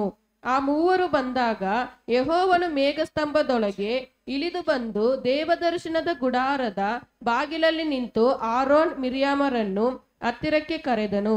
ಅವರು ಬಂದಾಗ ಆತನು, ನನ್ನ ಮಾತನ್ನು ಕೇಳಿರಿ, ನಿಮ್ಮಲ್ಲಿ ಪ್ರವಾದಿ ಇದ್ದರೆ ನಾನು ಅವನಿಗೆ ಜ್ಞಾನದೃಷ್ಟಿಯಲ್ಲಿ ಕಾಣಿಸಿಕೊಳ್ಳುವೆನು, ಇಲ್ಲವೇ ಸ್ವಪ್ನದಲ್ಲಿ ಅವನ ಸಂಗಡ ಮಾತಾಡುವೆನು. ನನ್ನ ಸೇವಕನಾದ ಮೋಸೆ ಅಂಥವನಲ್ಲ, ಅವನು ನನ್ನ ಮನೆಯಲ್ಲೆಲ್ಲ ನಂಬಿಗಸ್ತನು. ಅವನ ಸಂಗಡ ನಾನು ಗೂಢವಾಗಿ ಅಲ್ಲ, ಪ್ರತ್ಯಕ್ಷದಲ್ಲಿ ಸ್ಪಷ್ಟವಾಗಿಯೇ ಮಾತಾಡುವೆನು. ಅದೇ, ನನ್ನ ಸೇವಕನಾದ ಮೋಸೆ ಅಂಥವನಲ್ಲ, ಅವನು ನನ್ನ ಮನೆಯಲ್ಲೆಲ್ಲ ನಂಬಿಗಸ್ತನು. ಅವನ ಸಂಗಡ ನಾನು ಅವನ రెండవ గుణతత్వము. ಎರಡನೆಯ ಲಕ್ಷಣವೇನೆಂದ್ರೆ దేవాది దేవుడి కిందకి దిగి వచ్చి, ದೇವಾತಿ ದೇವನು ಕೆಳಗೆ ಇಳಿದು ಬಂದು మేఘారూపంలో వచ్చి ಆತನು ಮೇಘ ಸ್ತಂಭವಾಗಿ ಬಂದು మోషే పక్షంగా ఇచ్చిన మొదటి సాక్ష్యం ఏమిటంటే, ಮೋಶೆ ಪರವಾಗಿ ಕೊಟ್ಟಂತ ಮೊದಲನೆಯ ಸಾಕ್ಷಿ ಏನಂದ್ರೆ, ఈ భూమి మీద వారు ఉన్నవారందరిలో మోషే మిక్కిలి సాత్వికుడు. ಈ ಭೂಮಿ ಮೇಲೆ ಇರುವಂತ ಎಲ್ಲರಿಗಿಂತ ಮೋಶೆ ಸಾತ್ವಿಕರಂತ ಹೇಳ್ತಾ ಇದೆ. రెండవదిగా దేవుడు మోషే పక్షంగా ఇచ్చిన సాక్ష్యం ఏమిటంటే, ಎರಡನೇದಾಗಿ ಮೋಶೆ ಪರವಾಗಿ ದೇವರು ಕೊಟ್ಟಂತ ಸಾಕ್ಷಿ ಏನಂದ್ರೆ, 7వ వచనంలో మనం చదువుకున్నాం. 7ನೇ ವಚನದಲ್ಲಿ ನಾವು ನೋಡ್ತಾ ಇದ್ದೀವಿ, అతడు నా ఇల్లు అంతటిలో నమ్మకమైన వాడు. ಆತನು ನಮ್ಮ ಮನೆಯಲ್ಲಿ ತುಂಬಾ ನಂಬಿಕೆಯುಳ್ಳವನು ಅಂತ అందరికీ చెప్పండి, నమ్మకత్వము. ನಂಬಕತ್ವಂ అని చెప్పండి అందరూ. నమ్మకత్వము, ನಂಬಿಕೆಯುಳ್ಳವರು. ఇల్లు అంతటిలో నమ్మకమైన వాడుగా దేవుడు మోషేను గుర్తించాడు. ಮನೆಯಲ್ಲಿ ಎಲ್ಲ ನಂಬಿಕೆಯಸ್ತನಂತ ಮೋಶೆನನ್ನ ದೇವರು ಗುರುತಿಸಿದ್ದಾರೆ. మోషే తన గురించి చెప్పుకోవట్లేదు. ಮೋಶೆ ಹೇಳ್ತಾ ಇಲ್ಲ ತನ್ನ ಬಗ್ಗೆ, నేను సాత్వికుణ్ణి, ನಾನು ಸಾತ್ವಿಕನು, నేను మంచోణ్ణి, ನಾನು ಒಳ್ಳೆಯವನು, నేను నమ్మకమైన వాణ్ణి, ನಾನು ತುಂಬಾ ನಂಬಿಕೆಯುಳ್ಳವನು.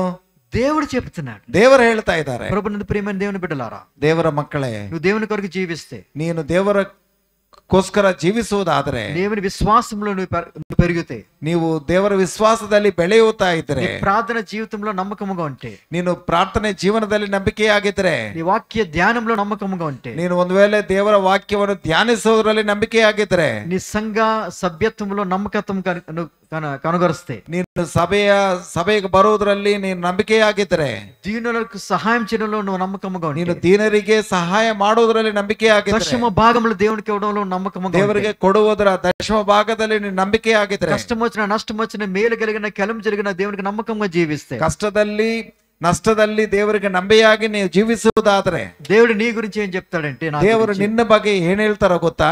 సబాష్, ಶಬಾಷ್ ಅಂತ ಹೇಳ್ತಾರೆ. నమ్మకమైన బల నా దాసుడా, ಬಲ ನಂಬಿಕೆಯುಳ್ಳ ಆಳು ಅಂತ ಹೇಳ್ತಾರೆ.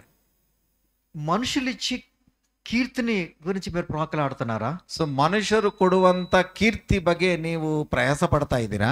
మనుషులు ఈవేళ మంచిగా మాట్లాడతారు, ಇವತ್ತು ಮನುಷ್ಯರು ಒಳ್ಳೇದಾಗಿ ಮಾತನಾಡ್ತಾರೆ, రేపు వ్యతిరేకంగా మాట్లాడతారు, ನಾಳೆ ನಿಮಗೆ ವ್ಯತಿರೇಕವಾಗಿ ಮಾತನಾಡ್ತಾರೆ. ఎదరి నుంచి దండలో, ಸೊ ಎದುರಿಗೆ ದಂಡೆ ಹಾಕ್ತಾರೆ, వెనకాల నుంచి గోతులు, ಹಿಂದೆಯಿಂದ ಒಂದು ಹಳ್ಳವನ್ನು ಮಾಡ್ತಾರೆ. అమ్మమ్మమ్మమ్మమ్మ నువ్వు ఏం మంచిగా ఉన్నామ్మా, ಓ ಎಟ್లా ಎಷ್ಟು ಒಳ್ಳೆಯವರಮ್ಮ ನೀವು, అయ్యా నువ్వు అంత మంచోడు, ఎంత గొప్ప, ಅಯ್ಯ ಇವ್ರು ನೀವು ತುಂಬಾ ದೊಡ್ಡವರು, ತುಂಬಾ ಒಳ್ಳೆಯವರು ಅಂತ ಹೇಳ್ತಾರೆ. వెళ్ళిపోయిన వెంటనే ನೀವು ಓದ ತಕ್ಷಣ పక్క తిరిగి ಹಿಂದೆ ತಿರುಗಿ అడు ఎదవ, ಅವನು ಒಬ್ಬ ಯದವ ಅಂತ ಹೇಳ್ತಾರೆ, నాశనం అయిపోయిన గాక, ಅವನ್ ನಾಶನ ಆಗ್ಲಿ ಅಂತ ಹೇಳ್ತಾರೆ, వాడి కారు పంచర్ అయిపోయిన గాక, ಅವನ ಕಾರು ಪಂಕ್ಚರ್ ಆಗ್ಲಿ ಅಂತ, ఆ ఇల్లు కూలిపోయిన గాక, ಅವ್ರ ಮನೆ ಒಡೆದೋಗ್ಲಿ ಅಂತಾರೆ, వాళ్ళ పిల్లలకి పెళ్ళిళ్ళు కాపోయిన గాక, ಅವ್ರ ಮಕ್ಕಳಿಗೆ ಮದುವೆಗಳಾಗಬಾರದು.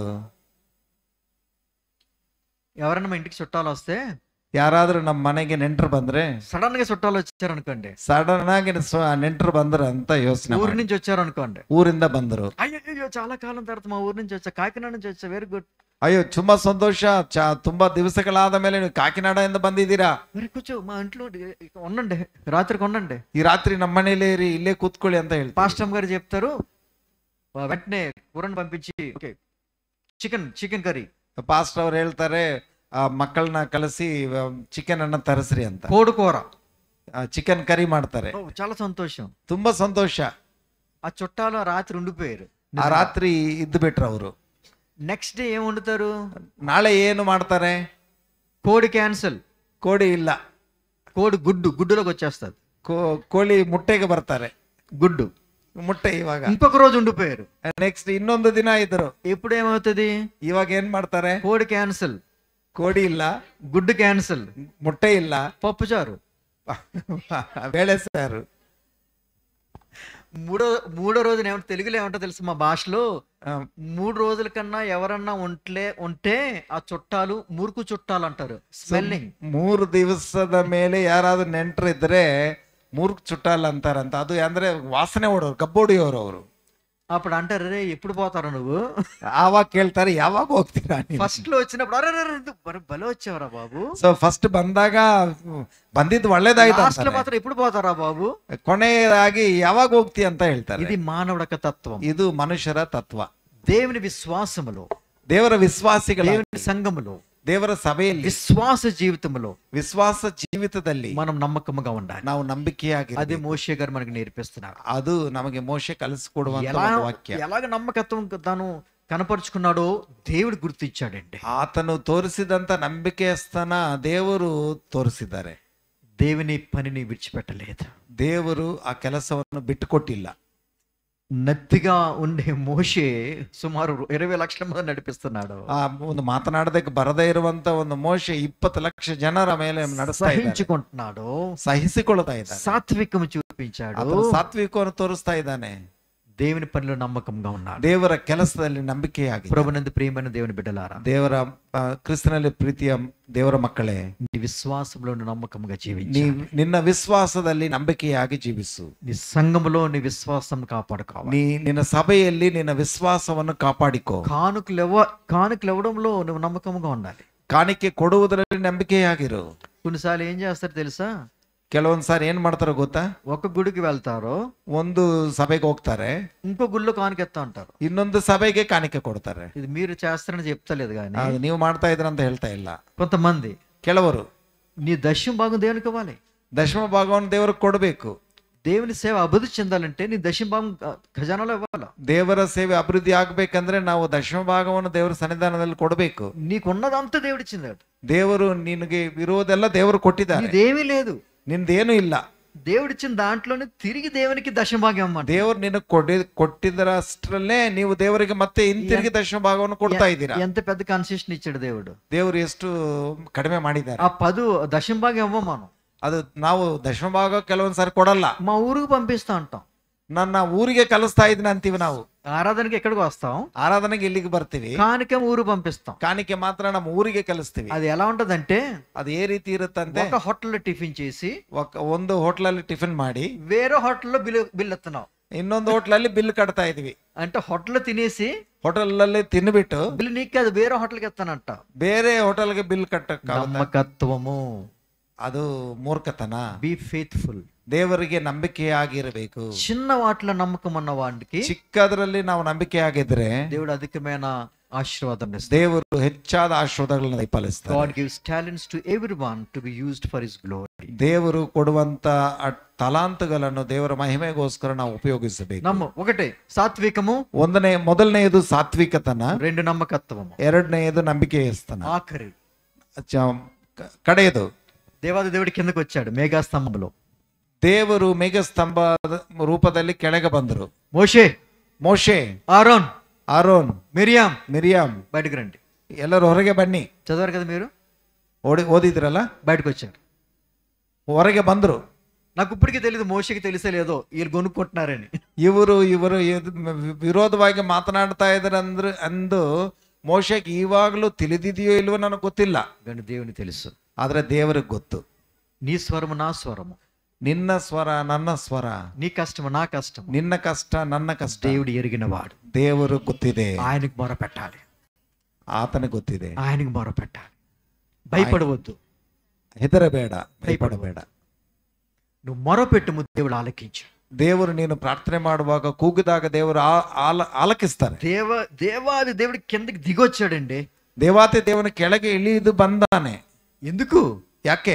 మోషే పక్షంగా మాట్లాడ, ಮೋಶೆ ಪಕ್ಷವಾಗಿ ಮಾತನಾಡುವುದಕ್ಕೆ. నమ్మకమైన క్రైస్తత్వం ఏంటంటే దేవుని పక్షముగా ఉన్నాడు. ನಂಬಿಕೆಯಾದ ಕ್ರೈಸ್ತವನಾಗಿ ನೀನು ಇರುವುದಾದರೆ ದೇವರು ನಿನ್ನ ಪಕ್ಷದಲ್ಲಿ ಇರ್ತಾನೆ. భయపడవద్దు, ಭಯಪಡಬೇಡ. సాత్వికంగా ఉండాలి, ಸಾತ್ವಿಕವಾಗಿರಿ, నమ్మకత్వంగా ఉండాలి, ನಂಬಿಕೆಯಾಗಿರಿ. బయటకు వచ్చి ఏమన్నాడంటే, మీకు ఎంతో ధైర్యం నా సేవకుడు పక్షం విరోధంగా మీరు మాట్లాడిరి.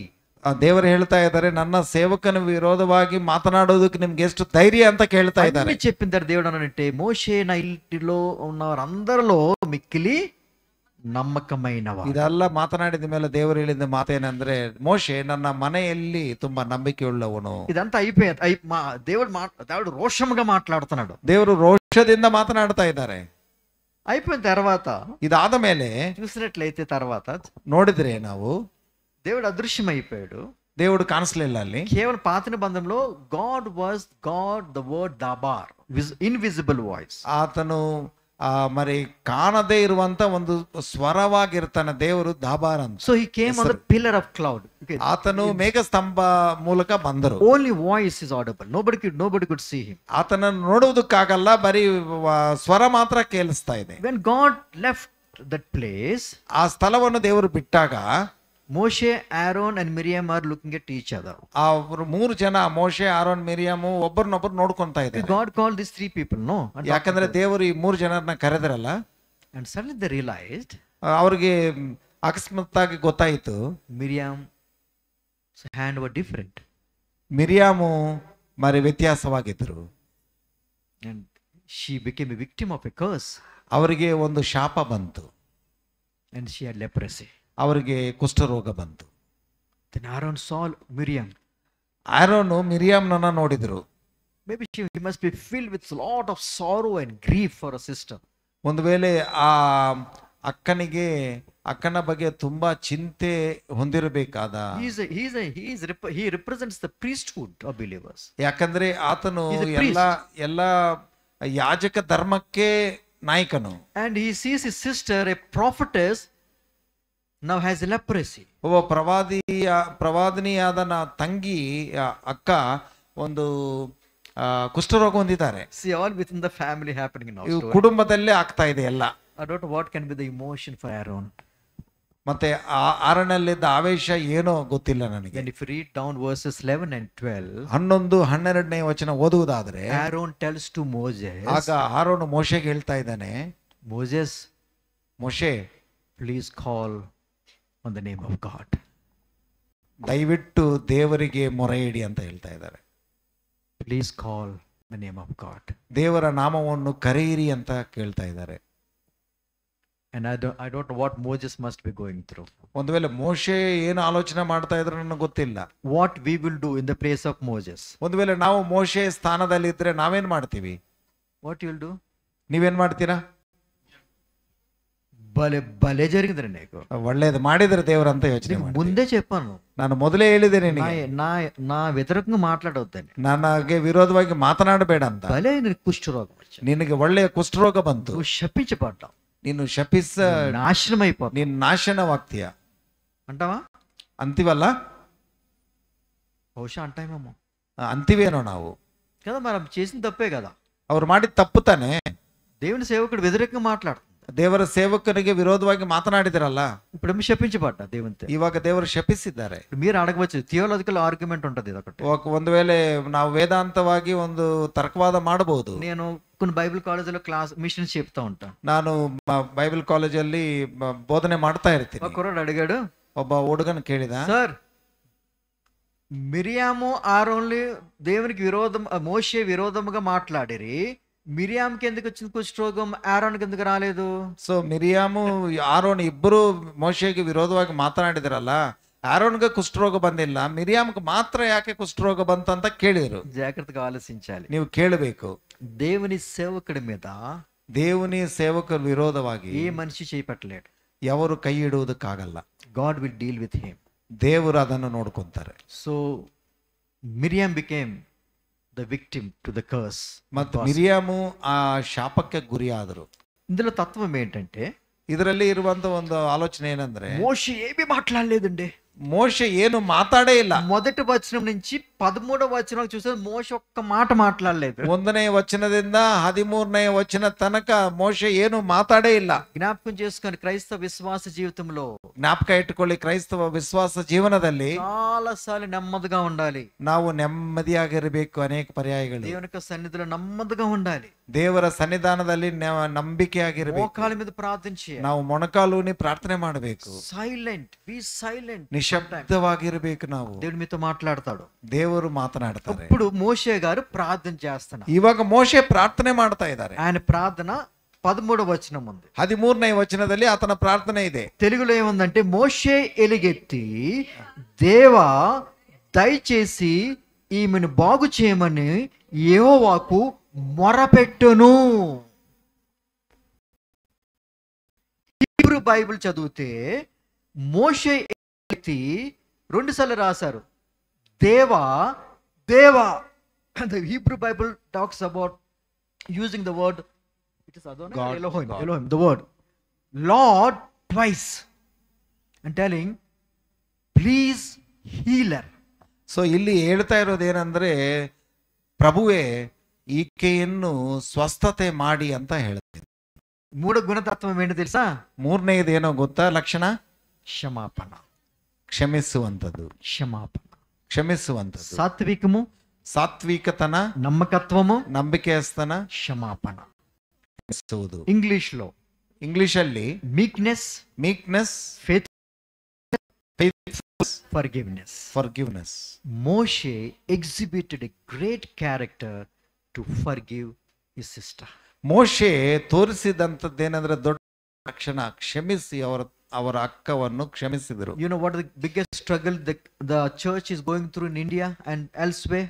ಸೊ ಭಾರತ ದೇಶದಲ್ಲಾಗಲಿ ಇನ್ನು ಬೇರೆ ಕಡೆಗಳಲ್ಲಿ ಸಭೆ ಎದುರ್ಕೊಂತ ಇರುವ ದೊಡ್ಡ ಸವಾಲ್ ಏನೋ ಗೊತ್ತಾ? The church is struggling with the spirit of unforgiveness. So ಕ್ಷಮಾಪಣೆ ಇಲ್ಲದ ಮನಸ್ತತ್ವವನ್ನು ಹೊಂದಿ ಸಭೆ ಕಷ್ಟಪಡ್ತಾ ಇದೆ. You know what does unforgiveness does?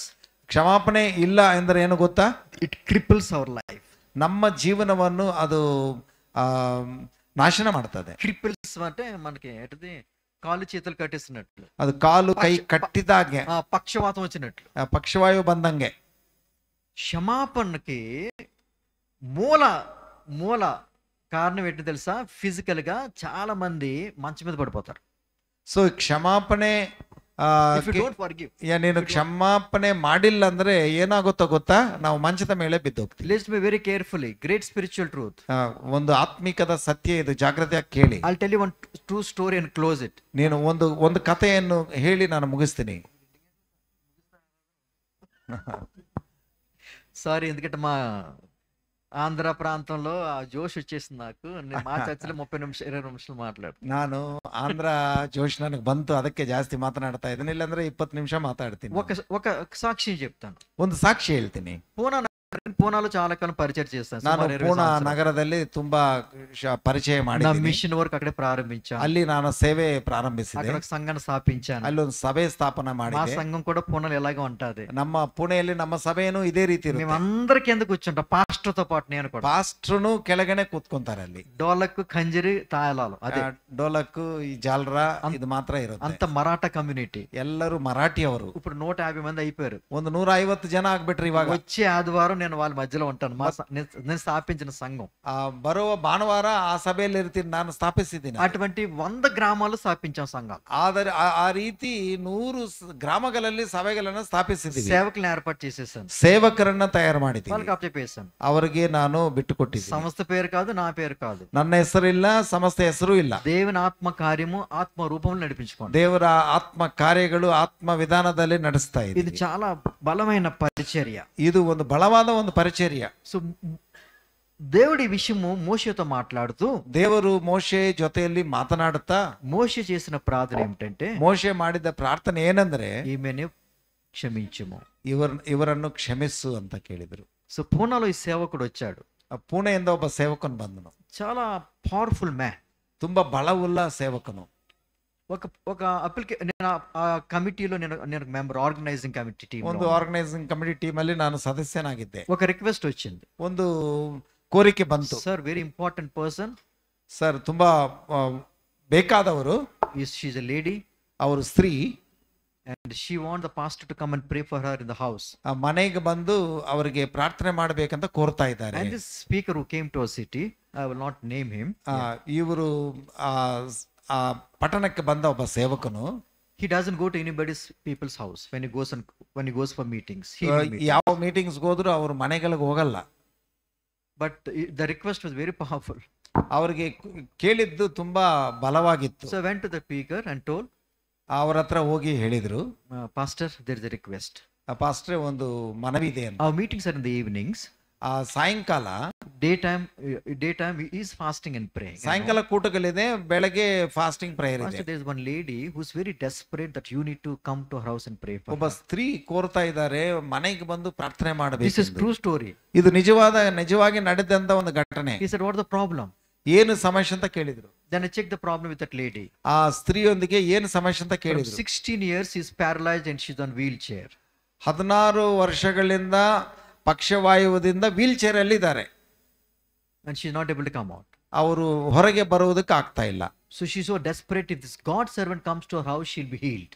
So ಒಂದು ವೇಳೆ ದೇವರ ಸೇವಕನು ಮನೆಗೆ ಬರೋದಾದ್ರೆ ಅವರು ಸ್ವಸ್ಥತೆ ಹೊಂದುತ್ತಾರಂತ ಒಂದು ನಂಬಿಕೆ ಇದೆ. and he's not a great known in India. he's a pastor from Mumbai and Pune. he does most of ಈ ಮುಂಬೈ ಪುಣೆ ಪ್ರಾಂತದಲ್ಲಿ ಒಬ್ಬ ಸರ್ವಸಾಧಾರಣ ಒಬ್ಬ ಪಾಸ್ಟರ್ so ಆಗಿದ್ರು. this pastor said, okay, I'll pray and let you know. So ಅವ್ರು ಹೇಳಿದ್ರು, ನಾನು ಪ್ರಾರ್ಥನೆ ಮಾಡಿ ನಿಮಗೆ ಹೇಳ್ತೀನಿ ಅಂತ. he doesn't like to go to people's house. ಅಪ್ಪ, ಜನರ ಮನೆಗಳಿಗೆ ಹೋಗೋದಕ್ಕೆ ಆತನಿಗೆ ಇಷ್ಟ ಇಲ್ಲ. hundreds of people come for this meetings. ಯಾಕಂದ್ರೆ ನೂರಾರು ಜನ ಈ ಮೀಟಿಂಗ್ಸ್ಗೆ ಬರ್ತಾರೆ. Then he called me and said, Pastor, let's go tomorrow morning 11 o'clock. So ನನ್ನನ್ನು ಕರೆದು ಹೇಳಿದ್ರು, ಪಾಸ್ಟರ್ ಅವರೇ ಬೆಳಗ್ಗೆ 11 ಗಂಟೆಗೆ ಅವ್ರ ಮನೆಗೆ ಹೋಗೋಣ ಅಂತ. But unfortunately I could not go with him. ಆದ್ರೆ ನಾನು ಅವ್ರ ಮನೆಗೆ ಅವ್ರ ಜೊತೆ ಹೋಗ್ಲಿಕ್ಕೆ ಆಗ್ಲಿಲ್ಲ. One of the other organizers took him to this lady's house. ಬೇರೆ ಅವರ ಜೊತೆಯಲ್ಲಿ ಹೋದ್ರು ಆ ಸ್ತ್ರೀ ಒಂಟಿಗೆ. And he went there ಅವ್ರ ಅಲ್ಲಿಗೆ ಹೋದ್ರು and saw this lady. ಅವ್ರನ್ನ ನೋಡಿದ್ರು. This lady said, praise the Lord, Pastor. Price the lord pastor ಅಂತ ಹೇಳಿದಾರೆ. Pastor was very impressed. ಪಾಸ್ಟರ್ಗೆ ತುಂಬಾ ಸಂತೋಷ ಆಯ್ತು. Are you Christian? ನೀವು ಕ್ರೈಸ್ತರ ಅಂತ ಕೇಳಿದ್ರು. Yes sir, I'm a Christian. ಹೌದು ಅಂತ ಹೇಳಿದ್ರು. How long have you been paralyzed? ಎಷ್ಟು ವರ್ಷಗಳಿಂದ ನೀನು ಪಕ್ಷವಾಯು ಹೊಂದಿದೀಯಾ? So 16 years. 16 ವರ್ಷಗಳಿಂದ. Okay, he said, okay. So do you believe in God?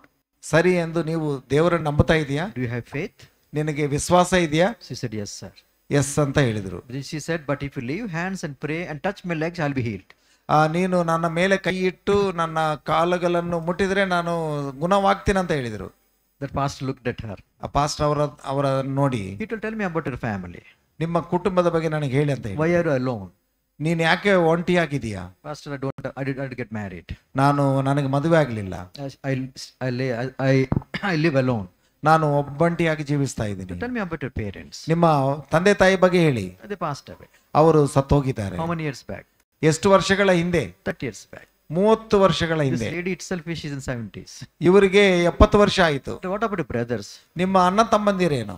I have two brothers and one sister. ಇಬ್ಬರು ಅಣ್ಣ ತಮ್ಮಂದರು, ಒಬ್ಬ ತಂಗಿ ಇದ್ದಾರೆ. One brother is in America. ಒಬ್ಬರು ಅಮೆರಿಕಾದಲ್ಲಿದ್ದಾರೆ. One is in Delhi. ಒಬ್ಬರು ಡೆಲ್ಲಿಯಲ್ಲಿದ್ದಾರೆ. One is in Canada. Sister ಅವರು ಕೆನಡಾದಲ್ಲಿದ್ದಾರೆ. Okay, do you talk to them? ನೀವು ಅವ್ರ ಜೊತೆಲಿ ಮಾತನಾಡಿದ್ಯಾ? She became quiet. ಅವರು ನಿಶಬ್ದವಾಗಾದರು. The pastor asked him, do you talk to them? ಅವರ ಜೊತೆಲಿ ಮಾತನಾಡಿ ಅಂತ ಪಾಸ್ಟರ್ ಕೇಳಿದ್ರು. He said, I talked to two. ನಾನು ಇಬ್ಬರ ಜೊತೆಲಿ ಮಾತನಾಡಿದ್ದೀನಿ. I talked to my brother in US. ನಾನು ಅಮೆರಿಕ ದೇಶದಲ್ಲಿರೋ ನಮ್ಮ ತಮ್ಮನ ಜೊತೆಲಿ ಮಾತನಾಡಿದೆ. This is a true story. ಇದು ನಿಜವಾದಿಗೆ ನಡೆದಂತ. I talked to my sister in Canada. ನಾನು ಕೆನಡಾದಲ್ಲಿರುವಂತ ನಮ್ಮ ಅಕ್ಕ ತಂಗಿಯರ ಜೊತೆಲಿ ಮಾತನಾಡಿದೆ. But I don't talk to my brother in Delhi. ಡೆಲ್ಲಿಯಲ್ಲಿರುವ ನನ್ನ ಅಣ್ಣನೊಟ್ಟಿಗೆ ಸಹೋದರನೊಟ್ಟಿಗೆ ನಾನು ಮಾತನಾಡಲ್ಲ ಅಂತ ಹೇಳಿದ್ರು. Pastor said, ಪಾಸ್ಟರ್ ಹೇಳಿದ್ರು, can I know the problem? ಸಮಸ್ಯೆ ಏನಂತ ಹೇಳಿದ್ರು. He said, Pastor, you pray, no? ನೀವು ಪ್ರಾರ್ಥನೆ ಮಾಡಿ. She was very uncomfortable. ಅವರಿಗೆ ಇವಾಗ ತೊಂದರೆ ಆಗ್ತಾ ಇತ್ತು. And he's telling, I need to know the problem. Why you're paralyzed? ನೀನು ಯಾಕೆ ಈ ಪಶ್ಚಿಮ ರೋಗ ಬಂದಿದೆ ಅಂತ ಅದು ಗೊತ್ತಾಗ್ಬೇಕಂತ ಕೇಳ್ತಾ ಇದ್ದಾರೆ. Then she told a story about the second brother and how bitter she was against him because of something happened in the family, and from that time she declined and was paralyzed. ಆ ತಮ್ಮನ ಬಗ್ಗೆ ಹೇಳುತ್ತಾ ಆ ಕುಟುಂಬದಲ್ಲಿ ಏನೋ ನಡೆದಿದೆ, ಅದಕ್ಕೋಸ್ಕರ ಅವರ ಹೃದಯದಲ್ಲಿ ತುಂಬಾ ಕಠಿಣವಾಗಿ ಅವ್ರನ್ನ ಕ್ಷಮಿಸದೇ ಇದ್ರು, ಅದಕ್ಕೆ ಅವರಿಗೆ ಪಕ್ಷವಾಯು ಬಂದಿದೆ. Then the pastor asked, ಆವಾಗ ಪಾಸ್ಟರ್ ಕೇಳಿದ್ರು, do you have his phone number? ಅವರ ಫೋನ್ ನಂಬರ್ ಇದೆಯಾ ಅಂತ ಕೇಳಿದ್ರು. He said, I don't know whether he's alive or dead. ನನಗೆ ಗೊತ್ತಿಲ್ಲ. I never talked to them for the last 16 years. How many years? 16 ವರ್ಷಗಳಿಂದ ನಾನು ಮಾತಾಡ್ತಾ ಇಲ್ಲ. ನನ್ನ How ಹತ್ರ long phone she's number on ಇಲ್ಲ. the wheelchair? ಎಷ್ಟು ವರ್ಷಗಳಿಂದ ವೀಲ್ ಚೇರ್ ಅಲ್ಲಿದೆ? 16 years. 16 ವರ್ಷಗಳಿಂದ. The pastor asked her, pastor ಕೇಳಿದ್ರು, you have your sister's number? ನಿಮ್ಮ ತಂಗಿ ಇನ್ನೊಬ್ಬರ ಹೆಸರಿದೆಯಾ? Call her. ಅವ್ರನ್ನ ಕರೀರಿ. Ask, get your brother's number in Delhi. ನಿಮ್ಮ ಡೆಲ್ಲಿಯಲ್ಲಿರುವ ಸಹೋದರನ ಫೋನ್ ನಂಬರ್ The ತಗೊಳ್ಳಿ. pastor who doesn't want to come for even 10 minutes to visit somebody is now 1 hour. 10 ನಿಮಿಷ ಒಬ್ಬರನ್ನ ಸಂಧಿಸದೇ ಇರುವಂತವರು ಇವಾಗ 1 ಗಂಟೆ ಇದ್ದಾರೆ. A celebrity preacher. ಒಂದು ತುಂಬಾ ಪ್ರಖ್ಯಾತಿ ಹೊಂದಿದಂತ ಒಬ್ಬ ಪ್ರಸಂಗಿಕರು. Two cars above, in front, 2 cars behind. That is his convoy when he's ಅವರು ಮುಂದೆ 2 ಕಾರ್ ಇರುತ್ತೆ, ಹಿಂದೆ 2 ಕಾರ್ ಇರುತ್ತೆ ಮೀಟಿಂಗ್ಸ್ ಬರುವಾಗ. He is sitting at 1 hour. ಅವರು 1 ಗಂಟೆಯಿಂದ ಕೂತಿದ್ದಾರೆ. Then she gets the number. ಒಂದು ನಂಬರ್ ಸಿಕ್ತು ಇವ್ರಿಗೆ. Then the pastor got my number, brother's number. ಅವರ ಸೋದರನ ನಂಬರ್ ಗೊತ್ತಾಯ್ತು. The pastor said, call him. Pastor ಹೇಳಿದ್ರು, ಅವ್ರನ್ನ ಕರೀರಿ ಅಂತ ಹೇಳಿದ್ರು.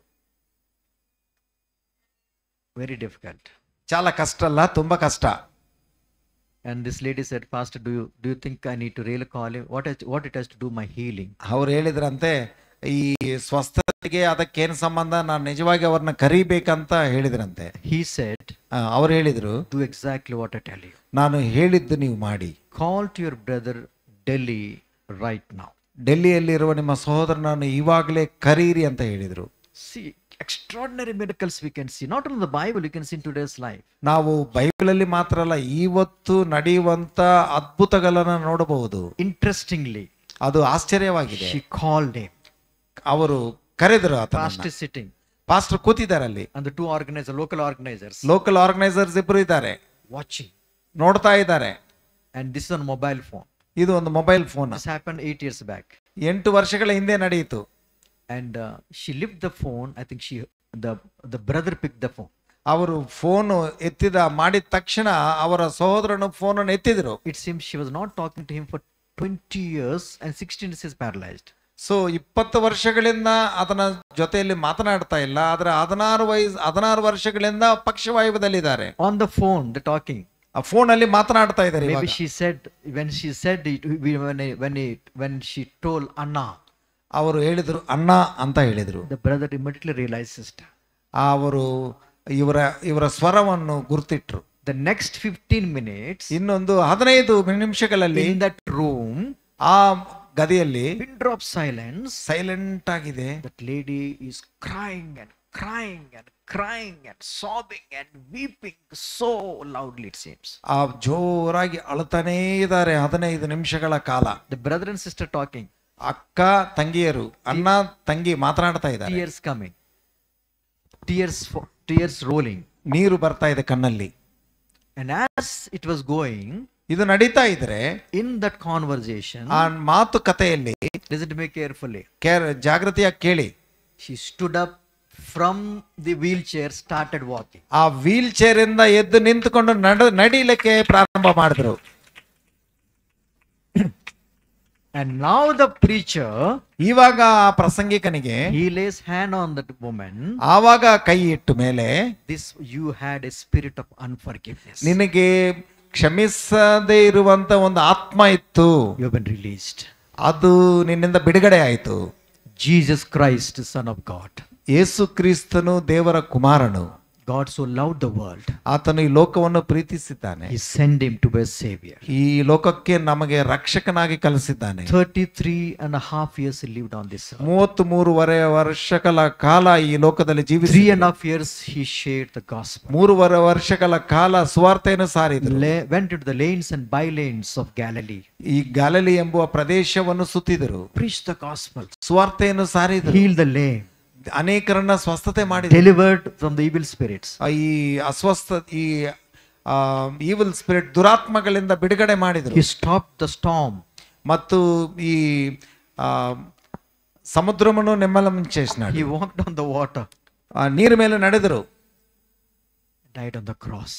ಆ ಶಿಲುಬೆ ಮೇಲೆ ಸತ್ತರು. He became the meekest person. ಆತನು ತಾಳ್ಮೆಯುಳ್ಳವರಾಗದರು. He became the Lamb of God. ಆತನು ದೇವರ ಕುರಿಮರಿಯಾದರು. He was faithful for the mission he was sent. ಆತನು ದೇವರು ಯಾವ ಕೆಲಸಕ್ಕೋಸ್ಕರ ಕಲಿಸಿದರೋ ಅದರಲ್ಲಿ ನಂಬಿಕೆಯಾಗಿದ್ದರು. And you know what he said on the cross of Calvary, the first word? ಶಿಲುಬೆ ಮೇಲೆ ದೇವರು ಯೇಸು ಸ್ವಾಮಿ ಹೇಳಿದಂತ ಮೊದಲನೆಯ ಮಾತೇನು? Right. Father, forgive them, for they do not know what they're doing. ದೇವರೇ ಇವ್ರನ್ನ ಕ್ಷಮಿಸಿ, ಇವರು ಮಾಡುತ್ತಾ ಇರೋದು ಇವರಿಗೆ ಗೊತ್ತಿಲ್ಲ ಅಂತ ಹೇಳಿದರು. Listen to me carefully. Last words. ನೀವು ಜಾಗೃತಿಯಾಗಿ ಕೇಳಿ. Jesus forgave us. ಯೇಸು ಕ್ರಿಸ್ತನನ್ನು ನಮ್ಮನ್ನು ಕ್ಷಮಿಸಿದ್ದಾನೆ. If he had not forgiven us, ಅವರು ಒಂದು ವೇಳೆ ಕ್ಷಮಿಸದೇ ಇದ್ರೆ we would have been crippled. ನಾವು ಒಂದು ವೇಳೆ ಈ ಪಕ್ಷವಾಯುವು ಹೊಂದಿದವರಾಗಿ ಇರ್ತಾ ಇದ್ದೀವಿ, Bedridden. ನಾವು ಬೆಡ್ ಅಲ್ಲಿ ಇರ್ತಾ ಇದ್ದೀವಿ. But Jesus forgave us. ಯೇಸು ಸ್ವಾಮಿ ನಮ್ಮನ್ನು ಕ್ಷಮಿಸಿದ್ದಾರೆ. The greatest gift God has given to us ದೇವರು ನಮಗೆ ಕೊಟ್ಟಿದ್ದಂತ ಅತ್ಯುತ್ತಮವಾದ ಬಹುಮಾನ is ಏನಂದ್ರೆ the gift of forgiveness. ಅದು ಕ್ಷಮಿಸುವಂತ ಒಂದು Therefore ಹೃದಯ. Jesus said to his disciple, ಯೇಸು ಕ್ರಿಸ್ತರು ತನ್ನ ಶಿಷ್ಯರಿಗೆ ಹೇಳಿದ್ದೇನೆಂದ್ರೆ, love others as I loved you. ನಾನು ನಿಮ್ಮನ್ನು ಪ್ರೀತಿಸಿದ ಹಾಗೆ ನೀವು ಇನ್ನೊಬ್ಬರನ್ನ ಪ್ರೀತಿಸಿ ಅಂತ ಹೇಳಿದರು. And second one, ಎರಡನೆಯದು, forgive others as I forgave you. ನಾನು ನಿಮ್ಮನ್ನು ಕ್ಷಮಿಸಿದಂತೆ ಇತರರನ್ನು ಕ್ಷಮಿಸಿ ಅಂತ ಹೇಳಿದರು. Today we sit here as a redeemed community. ನಾವು ರಕ್ಷಣೆ ಹೊಂದಿದ್ದಂತ ಒಂದು ಸಮೂಹವಾಗಿ ಇಲ್ಲಿ ಕೂತಿದ್ದೀವಿ. Let's close our eyes. ನಾವೆಲ್ಲರೂ ಕಣ್ಣುಗಳನ್ನು ಮುಚ್ಚೋಣ, Let's close our eyes. ప్రార్థన చేసుకుందాం. హల్లెలూయా. స్తోత్రం యేసువే, నీకు స్తోత్రములు నాయన. మీ యొక్క వాక్యము ద్వారా మీ దైవదాసుని మూలముగా మీరు మాట్లాడిన మాటలను బట్టి మేము మీకు వందనములు చెల్లిస్తుంటున్నాం ప్రభువా. సాత్వికము కలిగి, నమ్మకము కలిగి, క్షమాపణ హృదయం కలిగిన వారమై ఇక్కడున్న ప్రతి ఒక్కొక్కరము మేము ఇక్కడి నుంచి వెళ్ళులాగన మీ కృప దయచేయమని మేము ప్రార్థన చేస్తుంటున్నాం. ಥ್ಯಾಂಕ್ ಯು ದೇವರೇ, ನೀವು ಮಾತನಾಡಿದ್ದಕ್ಕೆ ವಂದನೆಗಳು. ಈ ಗುಣಲಕ್ಷಣಗಳನ್ನು ಹೊಂದಿದವರಾಗಿ ನಾವು ಇಲ್ಲಿಂದ ಹೋಗುವಂತೆ ಸಹಾಯ ಮಾಡು ದೇವರೇ. ಇತರನ್ನು ಕ್ಷಮಿಸುವಂತೆ, ನಿಮ್ಮ ಸೇವೆಯಲ್ಲಿ ನಿಮ್ಮ ವಿಶ್ವಾಸದಲ್ಲಿ ನಂಬಿಕೆಯಾಗಿರುವಂತೆ ದೇವರೇ, ನಮ್ಮ ದಿನನಿತ್ಯ ಜೀವನದಲ್ಲಿ ತಾಳ್ಮೆಯುಳ್ಳವರಾಗಿರುವಂತೆ ಇಲ್ಲಿರುವ ಪ್ರತಿಯೊಬ್ಬರನ್ನು ನೀನು ದೇವರೇ ಕೆಲಸ ಮಾಡಬೇಕೆಂದು ನಾವು ಪ್ರಾರ್ಥನೆ ಮಾಡ್ತಾ ಇದ್ದೀವಪ್ಪ. ಯೇಸುವೇ ಸ್ತೋತ್ರ, ನಿಮಗೆ ಸ್ತೋತ್ರವನ್ನು ಸಲ್ಲಿಸುತ್ತಾ ನಿಮ್ಮ ವಾಕ್ಯ ನಮ್ಮ ಜೀವನದಲ್ಲಿ ಬಲವಾಗಿ ದೇವರೇ ಇದ್ದು ಅದು ಅನುದಿನ ಕಾರ್ಯ ಮಾಡುವಂತೆ ಸಹಾಯ ಮಾಡಿ ನಡೆಸಬೇಕೆಂದು ನಿಮ್ಮ ದಾಸನನ್ನು ಆಶೀರ್ವದಿಸಿ ನಿಮ್ಮ ಸೇವೆಯಲ್ಲಿ ಇನ್ನೂ ಘನವಾಗಿ ಉಪಯೋಗಿಸಿಕೊಳ್ಳಬೇಕೆಂದು ನಮ್ಮೆಲ್ಲರನ್ನು ನಿಮ್ಮ ಹಸ್ತಗಳು ಒಪ್ಪಿಸ್ತಾ ಯೇಸುವಿನ ಹೆಸರಿನಲ್ಲಿ ಬೇಡಿದ್ದೇವೆ ತಂದೆಯೇ, ಆಮೆನ್. ಹಲ್ಲೆಲೂಯಾ. ದೇವರಿಗೆ ಸ್ತೋತ್ರ. ಪಾಸ್ಟರ್ ಸತೀಶ್ ಅವರಿಗೆ ಈ ಸಮಯವನ್ನು ನಾನು ಕೊಡ್ತಾ ಇದ್ದೆ.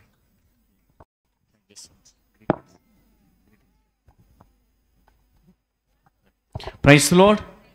ಹಲ್ಲೆಲೂಯಾ. ಎಷ್ಟು ಜನ ಆಶೀರ್ವಾದಕರವಾಗಿತ್ತು. ಆಮೆನ್. 3 ಪಾಯಿಂಟ್ ಅರ್ಥ ಮಾಡ್ಕೊಳ್ಳೋದಕ್ಕೆ, ಜ್ಞಾಪಕದಲ್ಲಿ ಇಟ್ಕೊಳ್ಳೋದಕ್ಕೆ ಅವ್ರು ಇಲ್ಲಿ ಹೇಳಿದ್ರು, ಆ ಪಾಯಿಂಟ್ಗಳನ್ನು ಹೇಳ್ತಾ ಬರ್ತಾರೆ. ದೇವ್ರಿಗೆ ಸ್ತೋತ್ರ. ಮೊದಲನೇದಾಗಿ ಏನು?